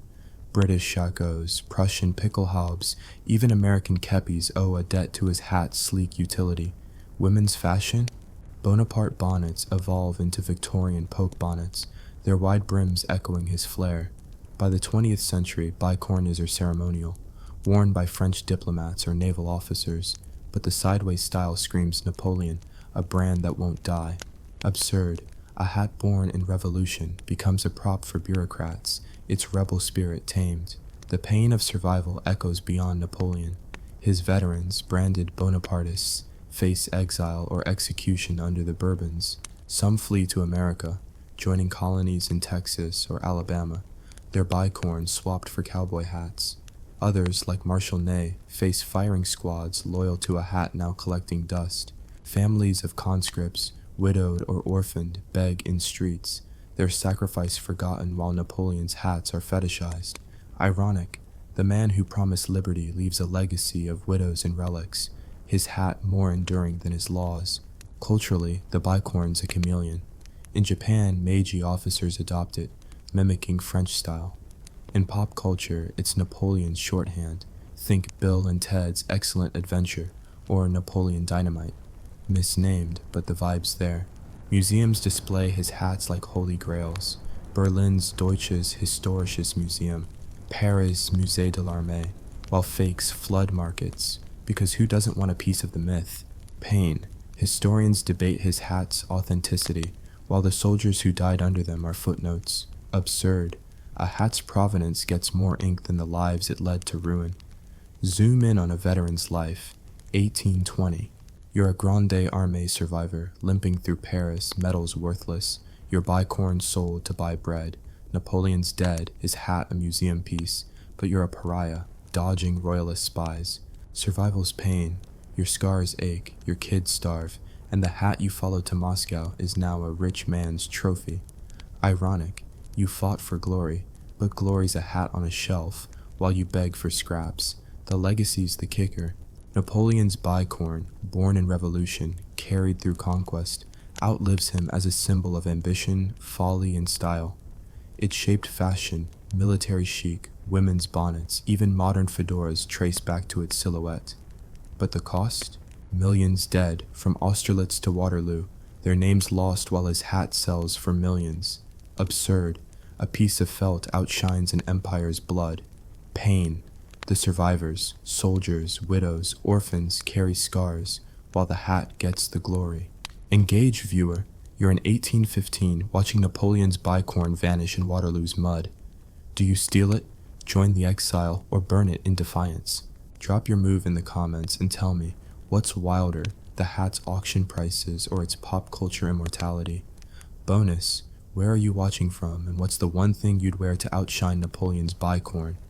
Let's see those bold pics. This saga's done, but the hat's shadow lingers.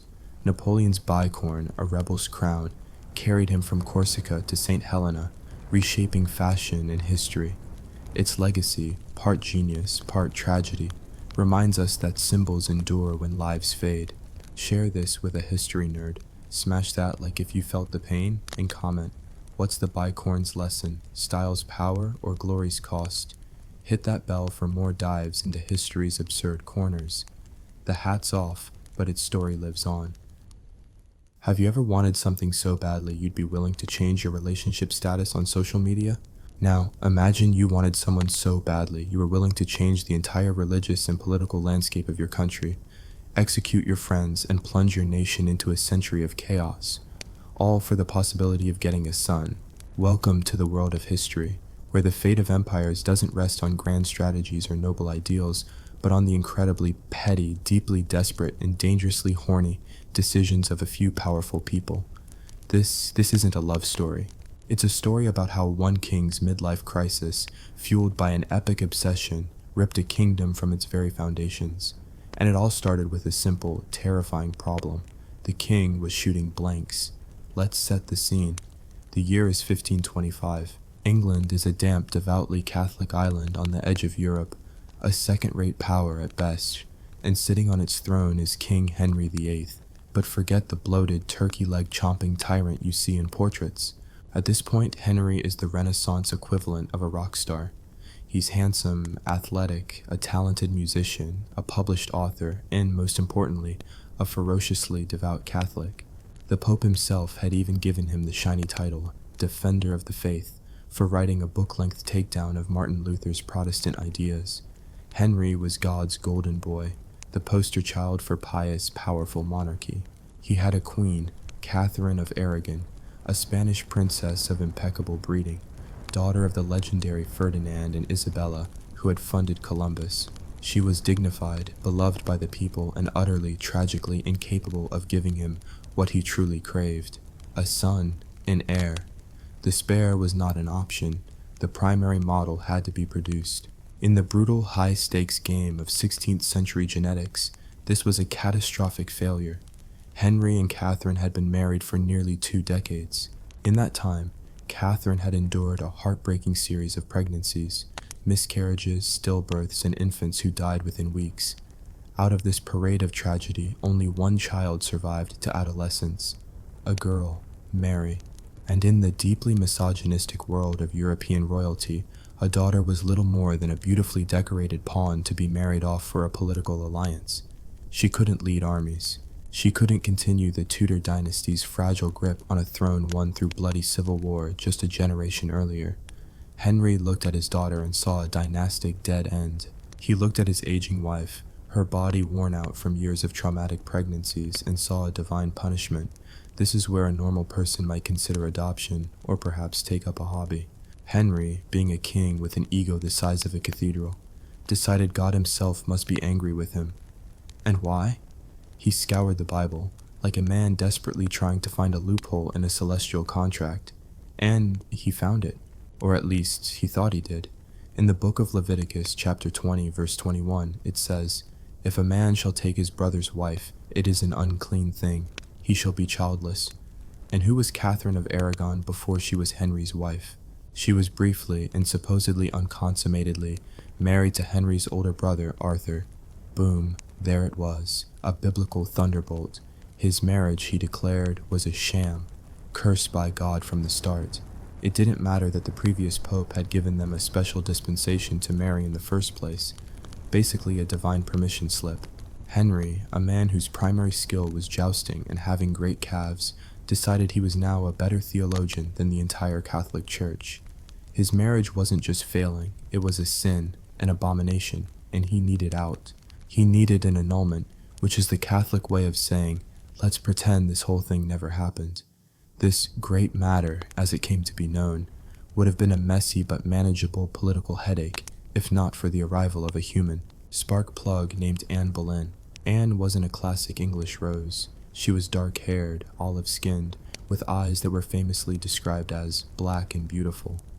She'd spent her formative years in the sophisticated, sexually charged courts of France and the Netherlands.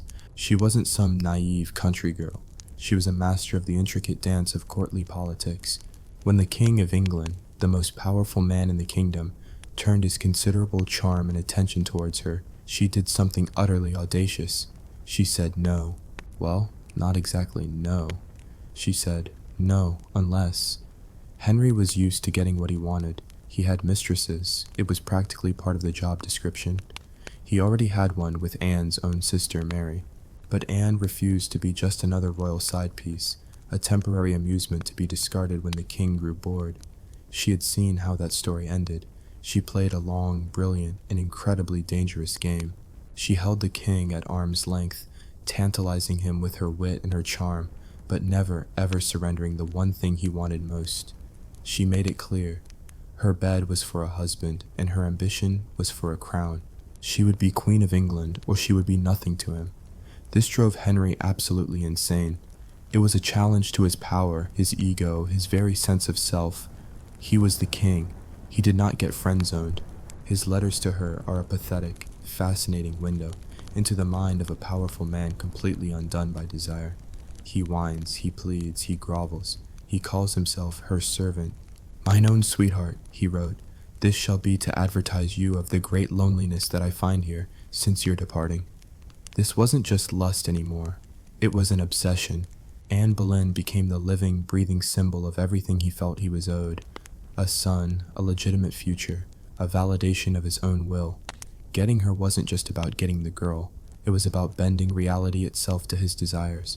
And to do that, he had to get rid of Catherine. So began one of the most absurd legal battles in history.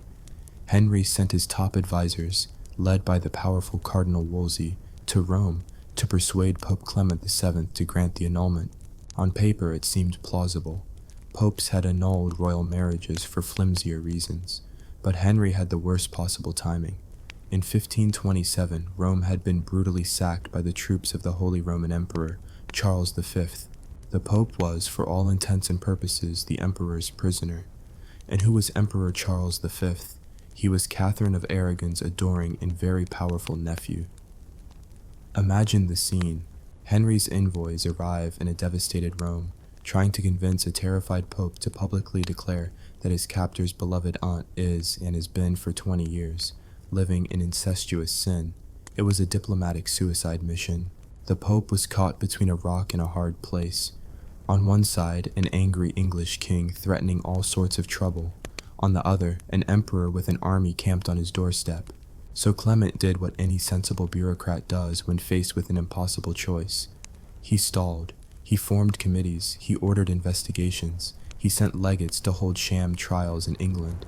He dragged his feet with a masterful display of papal procrastination, hoping Henry would just get bored and find a new hobby, or that Catherine would conveniently die, or that a meteor would strike England.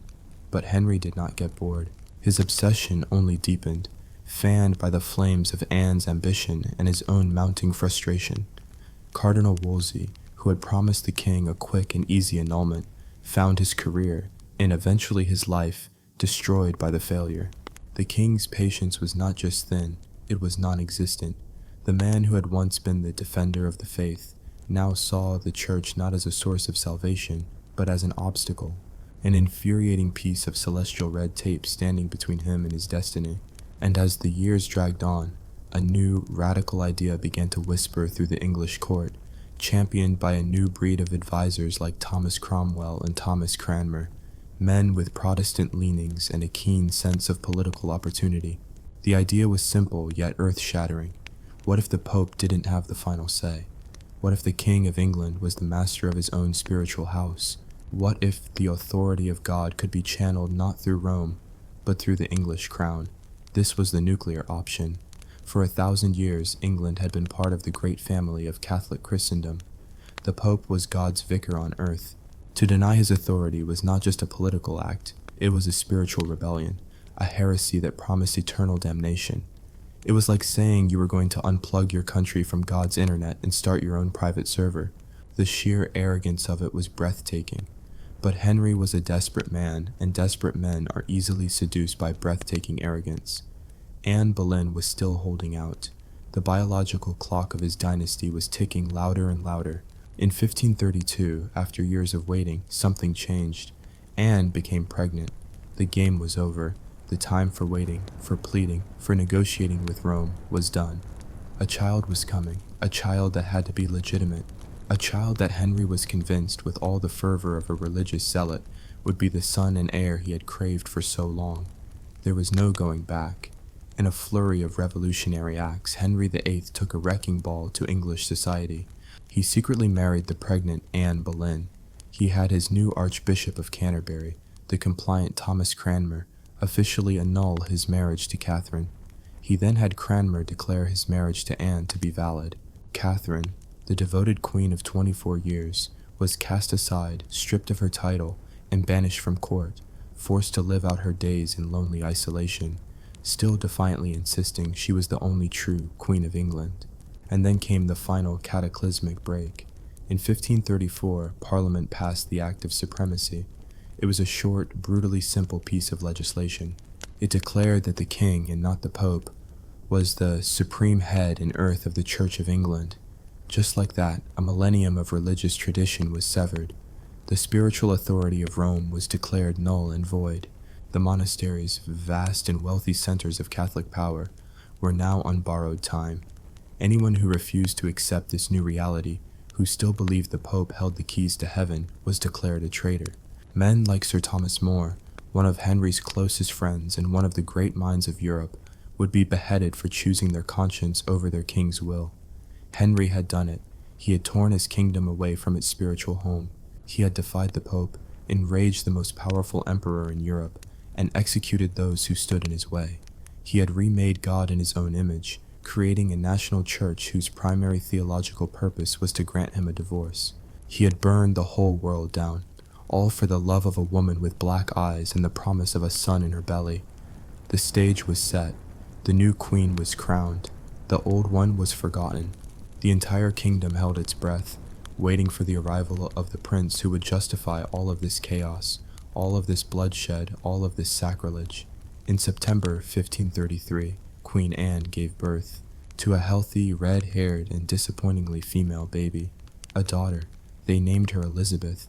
The boy who was supposed to save the Tudor dynasty had failed to materialize, and Henry, the great king who had bent heaven and earth to his will, was left standing in the rubble of his own creation, with a new wife he was rapidly growing tired of, and another useless daughter. The great affair that had changed an empire had ended not with a bang, but with the cry of a baby girl, and the terrifying, paranoid, bloody part of his reign had only just begun. What do you think is the most extreme length someone has ever gone to for love or lust? Let me know in the comments below. I'm genuinely curious to see if anyone can top remaking a country's entire religion. So, you've just torn your country from its religious roots, declared yourself the new pope, executed your best friend for disagreeing with you, and alienated your ridiculously powerful ex-wife's family, which happens to rule most of Europe. You've done all this for one woman and the promise of a son. And after all that sound and fury, after moving heaven and earth, you are presented with another daughter. The sound you're hearing is the collective facepalm of the entire English court. For King Henry VIII, the birth of Elizabeth wasn't a blessing. It was a cosmic joke, a divine prank played at his expense. He had paid for a dynasty, and God had seemingly forgotten to include the receipt for an exchange. The grand affair that was supposed to secure the Tudor line had just resulted in a backup copy of the original problem. The party was well and truly over. Anne Boleyn, the woman for whom a kingdom's soul was pawned, had failed her one and only critical performance review. The passion and obsession that Henry had felt for her during their long courtship began to curdle into resentment and suspicion. Love, for a king like Henry, was conditional. It was transactional, and Anne had failed to deliver the goods. She tried again, of course. The pressure on her was immense, a crushing weight of expectation from the king and an entire nation that now saw her as a Protestant homewrecker. She had another pregnancy, then another.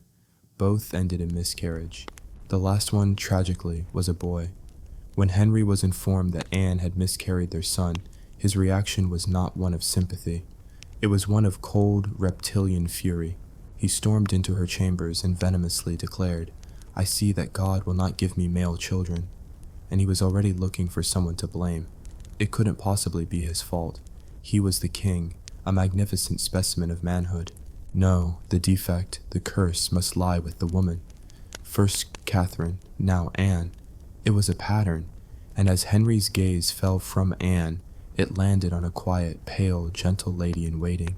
A woman who was the living antithesis of the fiery, intelligent, and argumentative Anne Boleyn. Her name was Jane Seymour. This is where the story turns from a tragic romance into a full-blown horror movie. Henry couldn't just annul his marriage to Anne. To do so would be to admit that his entire break with the Catholic Church was a gigantic, blasphemous mistake. It would mean his first daughter Mary was legitimate all along, and his second daughter Elizabeth was now a bastard. It would make him the laughingstock of Christendom. No, getting rid of Anne required a more permanent, more brutal solution. He didn't need a divorce. He needed an erasure. He needed to prove that his marriage to her had not only been a mistake, but a fraud from the very beginning, a snare laid for him by a wicked, deceitful creature. He needed to make Anne Boleyn not just an ex-wife, but a monster. The architect of this monstrous fiction was the king's chief minister, Thomas Cromwell, a brilliant, ruthless man who had risen from nothing to become the second most powerful person in England. Cromwell was the ultimate political survivor. He had helped Henry get Anne, and now, seeing the shifting political winds, he would help Henry destroy her. His own survival depended on it. Cromwell began to investigate, and in the paranoid, whispering gallery atmosphere of the Tudor court, if you look for treason, you will find it. The accusations they concocted were so lurid, so utterly insane, that they beggar belief. Anne, the Queen of England, was accused of adultery with no fewer than 5 men. This wasn't just a quiet affair. This was, according to the charges, a years-long depraved spree of treasonous promiscuity. And the men she was accused of sleeping with? A court musician named Mark Smeaton, a few gentlemen of the king's chamber, and, in a stroke of pure Gothic horror, her own brother, George Boleyn. The charge was incest. The goal was to paint her as so sexually deviant, so unnatural, that she must have bewitched the king to marry her in the first place. The witch hunt had begun. The evidence was a pathetic joke. Mark Smeaton, the musician, was taken to Cromwell's house and, it's almost certain, brutally tortured on the rack until he confessed to sleeping with the queen. The others were arrested based on flimsy hearsay and coerced testimonies from people terrified for their own lives. George Boleyn, her brother, was accused based on a single overheard comment where he'd been with his sister for a long time, and she had told him he had a bad singing voice. This, apparently, was proof of a carnal, incestuous relationship. The trials were a sham, a piece of legal theater designed to produce one outcome: guilty. Anne was arrested and taken to the Tower of London, entering through the same traitor's gate that so many of her future victims would pass through. She was stunned, disbelieving. She reportedly laughed when she heard the charges, thinking it was some terrible, elaborate joke. But it wasn't a joke.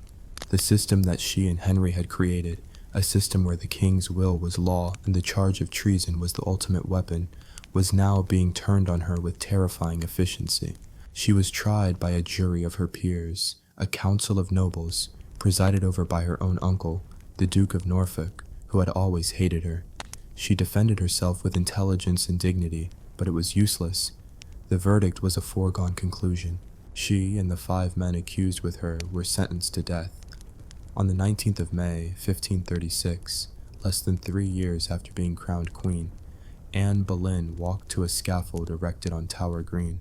She had been granted a small mercy.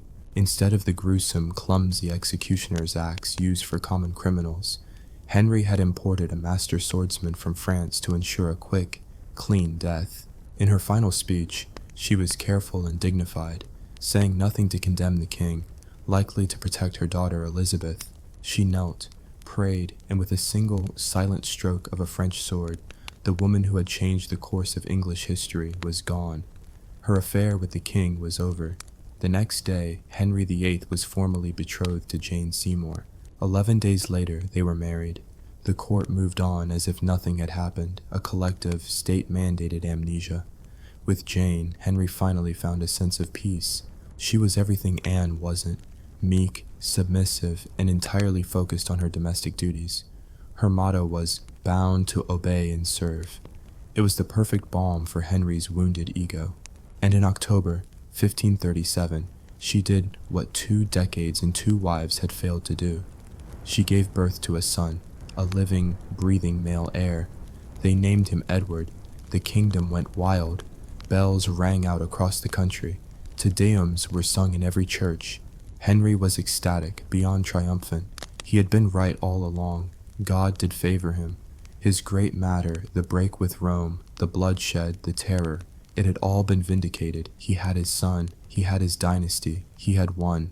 And then, just 12 days later, Jane Seymour died. She succumbed to a fever, a common and deadly infection following childbirth. Henry was, by all accounts, genuinely devastated. He had gotten his prize, but the woman who delivered it was snatched away. He had found his perfect queen, the mother of his heir, and lost her almost immediately. He ordered the entire court into mourning and would later arrange to be buried beside her, considering her his only true wife. The king, who had moved heaven and earth for love and lust, now found himself a 46-year-old widower with a fragile infant son, 2 bastardized daughters, and a kingdom still reeling from the religious earthquake he had triggered. Because while Henry was wrapped up in his grotesque marital soap opera, the country he ruled was in agony. The act of supremacy wasn't just a piece of paper, it had real, violent consequences. Thomas Cromwell, acting as the king's enforcer, had begun the dissolution of the monasteries. For centuries, monasteries and convents had been a cornerstone of English life. They were centers of learning, charity, and healthcare. They were also immensely wealthy, holding vast tracts of land. Henry wanted that wealth, so Cromwell's men swept across the country, stripping the monasteries of their gold, their lead roofs, their land, and kicking the monks and nuns out onto the streets. For thousands of ordinary people, this wasn't reform. It was sacrilege. It was the desecration of everything they held holy. In the north of England, a place that held fiercely to the old Catholic traditions, this act of state-sponsored vandalism was the final straw. In late 1536, a massive popular uprising known as the Pilgrimage of Grace erupted. Tens of thousands of commoners, led by a charismatic lawyer named Robert Aske, rose up not to overthrow the king, but to beg him to reverse his policies, to fire Cromwell, and to return the country to the true faith. It was the largest rebellion in English history.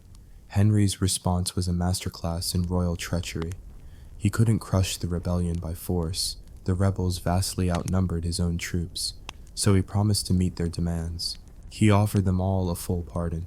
He invited their leader, Aske, to London for Christmas, treated him as an honored guest, and promised to hold a parliament in the north to address their grievances. Believing the king's word, Aske convinced the rebels to disband and go home.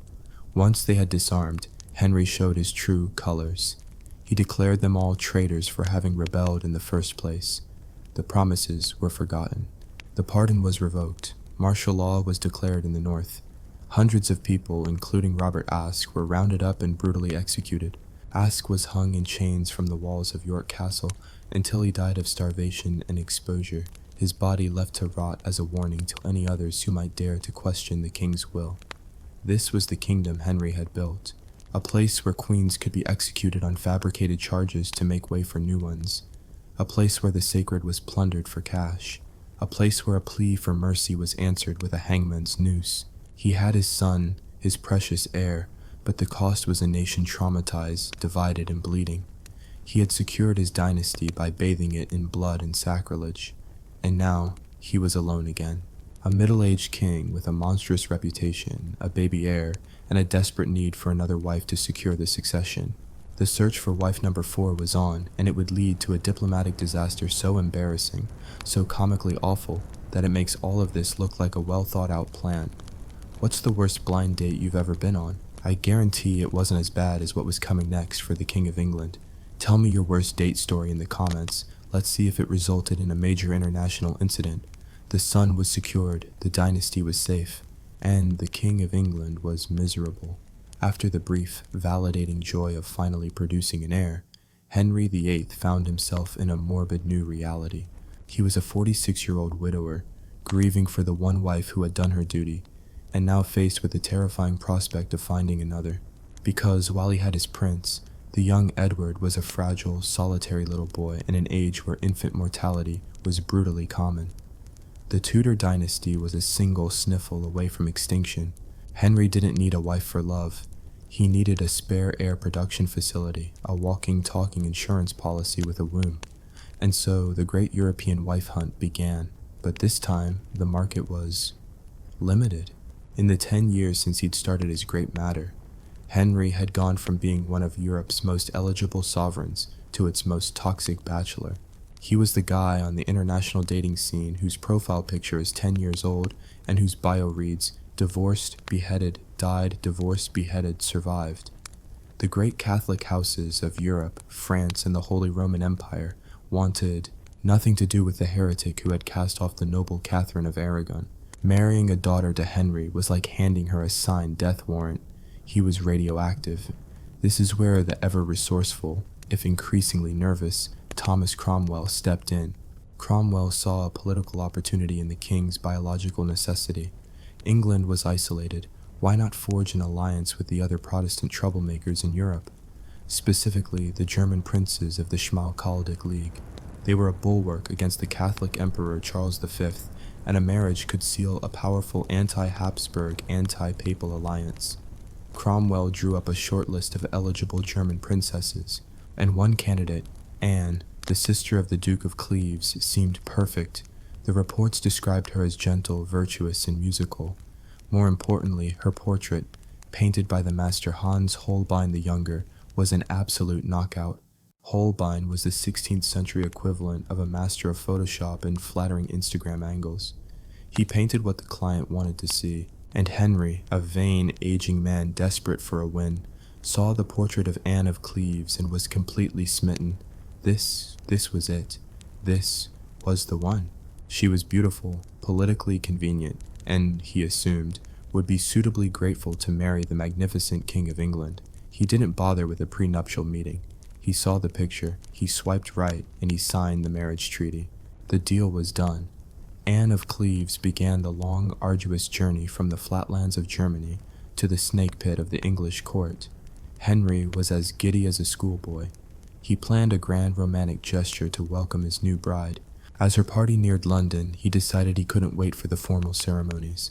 In what he clearly thought was a dashing, chivalrous move straight out of a romance tale, he disguised himself and a few of his cronies as common messengers and rode ahead to surprise her at an inn in Rochester.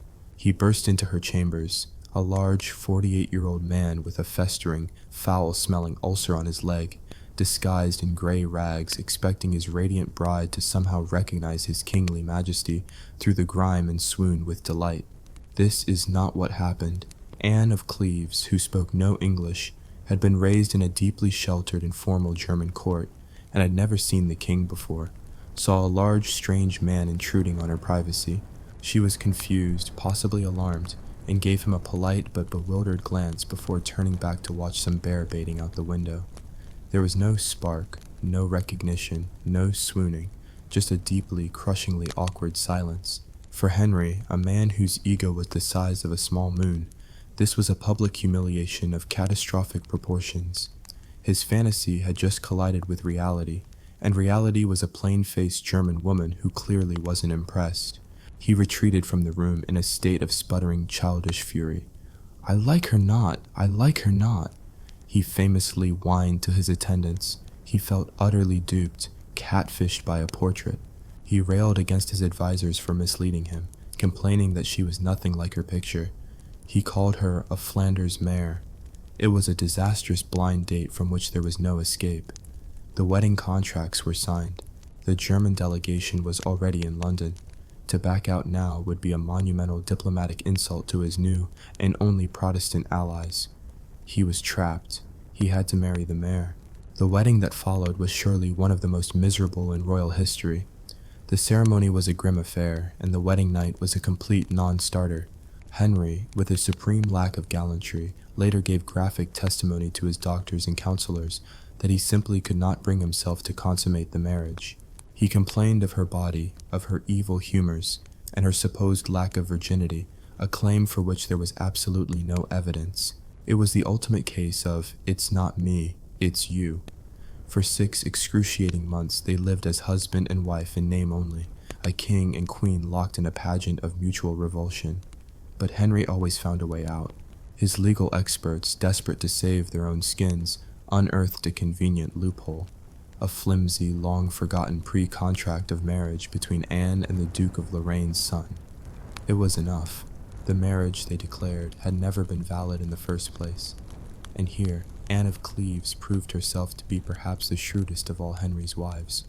Unlike the defiant Catherine or the doomed Anne Boleyn, she did not fight. She did not argue. She saw the executioner's axe looming and wisely chose the path of least resistance. When asked to consent to the annulment, she readily agreed. Her reward for this remarkable display of common sense and self-preservation was a golden parachute of epic proportions. Henry, so relieved to be rid of her without a war, was incredibly generous. He gave her a handsome income, several luxurious palaces, and most tellingly, the honorary title of the king's beloved sister. Anne of Cleves, the Flanders mare, had done the impossible. She had survived Henry VIII. She outlived him, outlived his other wives, and spent the rest of her days as a wealthy, independent, and respected private citizen in England, free from the terrors of both her royal marriage and her German family. She played the game brilliantly by folding her hand, but Henry's humiliation demanded a sacrifice. Someone had to pay for the German marriage fiasco, and the target was obvious: the man who had arranged it all, Thomas Cromwell. For a decade, Cromwell had been Henry's ruthless fixer, the architect of the Reformation, the man who had dissolved the monasteries and filled the king's coffers. But he had made powerful enemies, chief among them the conservative Duke of Norfolk. With the king's favor gone, Cromwell's enemies pounced. He was arrested at the council table, his chain of office ripped from his neck. The charges, as usual, were a cooked-up mess of treason and heresy. His fall was as swift and brutal as any he had engineered himself. On the 28th of July, 1540, the same day Henry married his next wife, Thomas Cromwell was taken to Tower Hill and subjected to a hideously botched execution, a final, ugly end to one of the most consequential careers in English history. With the German mare put out to pasture and his chief minister's head on a spike, the king felt cleansed, renewed, and, as ever, his political and emotional needs were fused into a new romantic obsession. This time, his gaze fell upon a young lady in waiting, a niece of the Duke of Norfolk.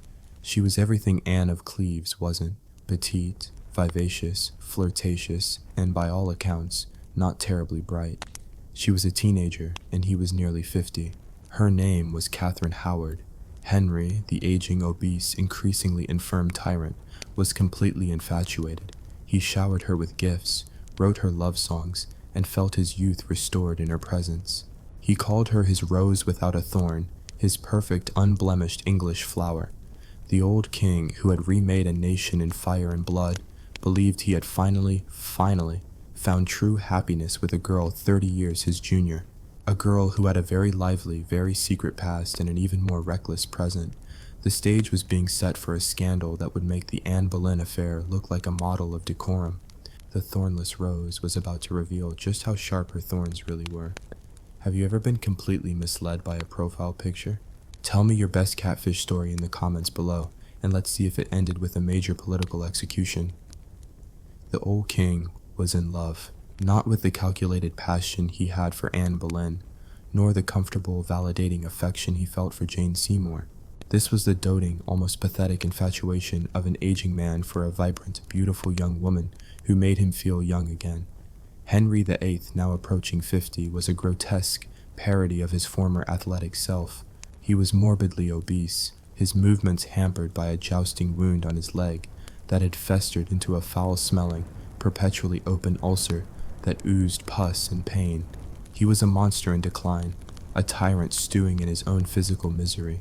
And into this grim reality danced Catherine Howard, a teenager full of life, laughter, and a catastrophic lack of judgment. Henry was utterly besotted. He showered his new queen with jewels and clothes and land. He called her his rose without a thorn, his very jewel of womanhood. The age gap of over 30 years didn't seem to matter. In fact, it was the point. Her youth was a tonic for his decay. While he limped in agony, she danced. While he brooded over matters of state, she giggled with her ladies-in-waiting. He saw her as a symbol of his own renewed virility, a final perfect prize at the end of a long and bloody marital career. He believed he had found his happily ever after, a perfect, pure, innocent girl to comfort him in his old age. He was, of course, catastrophically wrong. Catherine Howard was not a rose without a thorn. She wasn't even a rose. She was more of a poorly supervised weed. She had grown up in the household of her step-grandmother, the Dowager Duchess of Norfolk, which was less of a finishing school for noble ladies and more of a co-ed aristocratic dormitory with minimal supervision. It was a place where teenage hormones ran rampant. Before she had ever met the king, Catherine had already engaged in sexual relationships, first with her music teacher, Henry Mannix, and then a more serious affair with a gentleman named Francis Derham. By the standards of the time, for a noblewoman, this was a history of reckless scandal. For a future Queen of England, it was a ticking time bomb. The problem was that Catherine, being young and foolish, didn't realize the game had changed. She thought she could bring her past with her. Upon becoming queen, she foolishly appointed Francis Dereham, her ex-lover, as her private secretary. It was an act of breathtaking stupidity, either an attempt to buy his silence or a sign that she simply didn't grasp the concept of consequence. And then she made her fatal error. She got bored with her ancient, foul-smelling, tyrannical husband. Her eyes began to wander, and they landed on a handsome, charming, and ambitious courtier named Thomas Culpeper. Culpeper was one of the king's own gentlemen of the Privy Chamber, a man with intimate access to the royal apartments. A secret, passionate affair began. It was facilitated by one of Catherine's ladies-in-waiting, a woman who should have known better than anyone the dangers of royal adultery, Jane Boleyn, Lady Rochford. She was the widow of George Boleyn, the brother of Anne Boleyn, who had been executed alongside his sister on charges of incest. Having witnessed firsthand the lethal consequences of a queen's alleged infidelity, Lady Rochford, for reasons that remain baffling to historians, decided to become the go-between for a new generation of royal treason. She would ferry messages, arrange secret late-night meetings, and stand guard while Queen Catherine entertained Thomas Culpeper in her chambers. The sheer suicidal recklessness of it all is hard to comprehend. For over a year, this dangerous charade continued. The king, blissful in his ignorance, doted on his young wife, entirely unaware that she was risking not just her own life, but the lives of everyone around her, for a few stolen moments with a more attractive man. But secrets in the Tudor court had the shelf life of milk. In the autumn of 1541, while the royal couple were on a grand procession through the north of England, the bomb finally went off. The fuse was lit by a man named John Lascelles. His sister, Mary, had also been in the Dowager Duchess's household and knew all about Catherine's promiscuous past.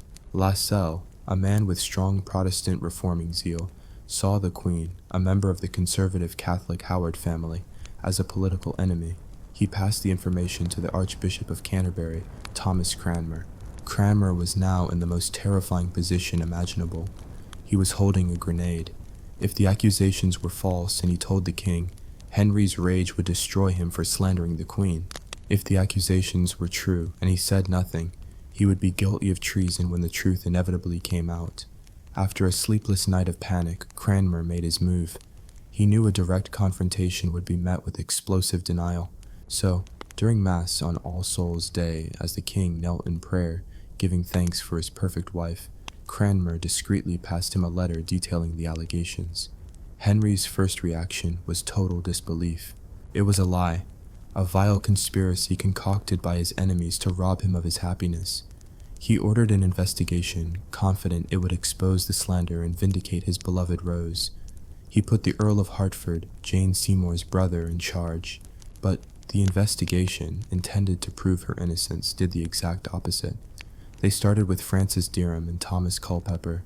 Under interrogation and likely torture in the Tower of London, their stories crumbled. They confessed everything. They even found a love letter from Catherine to Culpeper, written in her own girlish hand, a piece of evidence so damning it was like a signed confession. When the council presented the undeniable proof to Henry, the old king completely broke down. This wasn't the cold fury he had displayed with Anne Boleyn. This was the deep, gut-wrenching, sobbing agony of a truly broken-hearted man. The illusion of his happy ending, the one thing that had brought him comfort in his miserable, painful existence, had been shattered. His jewel was a fraud. His rose without a thorn was a common tramp who had made a fool of him. He wept openly before his council, mourning the loss of his fantasy and railing against the woman who had so thoroughly betrayed him. Then, the grief curdled into a familiar, terrifying rage. The brutal machinery of Tudor justice ground into motion. Catherine was stripped of her title as queen and imprisoned. Dereham and Culpeper were executed in the most horrific way possible. Hanged, drawn, and quartered. Their heads were stuck on spikes on London Bridge as a public warning. On February 13th, 1542, Catherine Howard, barely out of her teens, was taken to the same spot on Tower Green where her cousin, Anne Boleyn, had been executed less than 6 years earlier. Her supposed last words were a confession of her guilt and a declaration of her love for Culpeper. Alongside her died Lady Rochford, the go-between, finally paying the price for her involvement in the court's deadly games. Henry was now utterly alone, a wounded, aging beast. He was done with passion, done with romance, done with the exhausting drama of youth. For his sixth and final wife, he needed a nurse. He chose Catherine Parr, a mature, twice-widowed woman known for her piety, intelligence, and calm demeanor. She was a companion, a stepmother to Henry's three dysfunctional children, Mary, Elizabeth, and Edward, and a soothing presence for a king in constant agony. She was a survivor who managed to reunite the fractured royal family. Even she, however, had a close brush with death when conservative enemies at court tried to have her arrested for heresy due to her reformist sympathies. Only her quick wit and a calculated appeal to Henry's ego saved her from the Tower. On January 28, 1547, King Henry VIII finally died. The great, bloated, terrifying center of English life for nearly 4 decades was gone. His body, so bloated it was said to have exploded in its coffin, was laid to rest next to Jane Seymour, the only wife who had given him what he truly wanted. But what was his legacy? He had plunged his kingdom into a religious revolution, destroyed the monastic tradition, executed tens of thousands, including 2 of his own wives, all in a desperate, obsessive quest for a male heir to secure the Tudor dynasty. And what was the result? The son he had sacrificed everything for, Edward VI, took the throne as a frail boy, ruled for 6 years as a Protestant zealot, and died at 15, leaving the throne to his fiercely Catholic half-sister Mary. She, the spurned daughter of Catherine of Aragon, would then unleash her own wave of terror, burning hundreds of Protestants at the stake in a failed attempt to drag England back to Rome, earning her the nickname Bloody Mary. And after her, after all the chaos, the blood, and the religious fanaticism, the crown fell to the one person who should never have had it, the bastardized, neglected daughter of the executed whore, Anne Boleyn, the useless girl whose birth was Henry's greatest disappointment. Queen Elizabeth I would go on to rule for over 40 years, navigating the religious turmoil with cunning and pragmatism, defeating the Spanish Armada, and presiding over a golden age of culture. She would become one of the most successful and iconic monarchs in history. The ultimate irony is that Henry VIII's dangerous, world-changing affair to get a son failed utterly in its purpose. The male line he drenched England in blood to secure died out in a single generation. His legacy was not the strong king he had dreamed of, but the brilliant, powerful queen he had never wanted. He had changed an empire not for a secure future, but for a legacy of chaos, from which his most brilliant and resilient daughter would forge a new destiny. Henry went through 6 wives to get the perfect heir, but it was a daughter he cast aside who became the legend. Who do you think was the most successful of his children, and why? Let me know your thoughts in the comments below.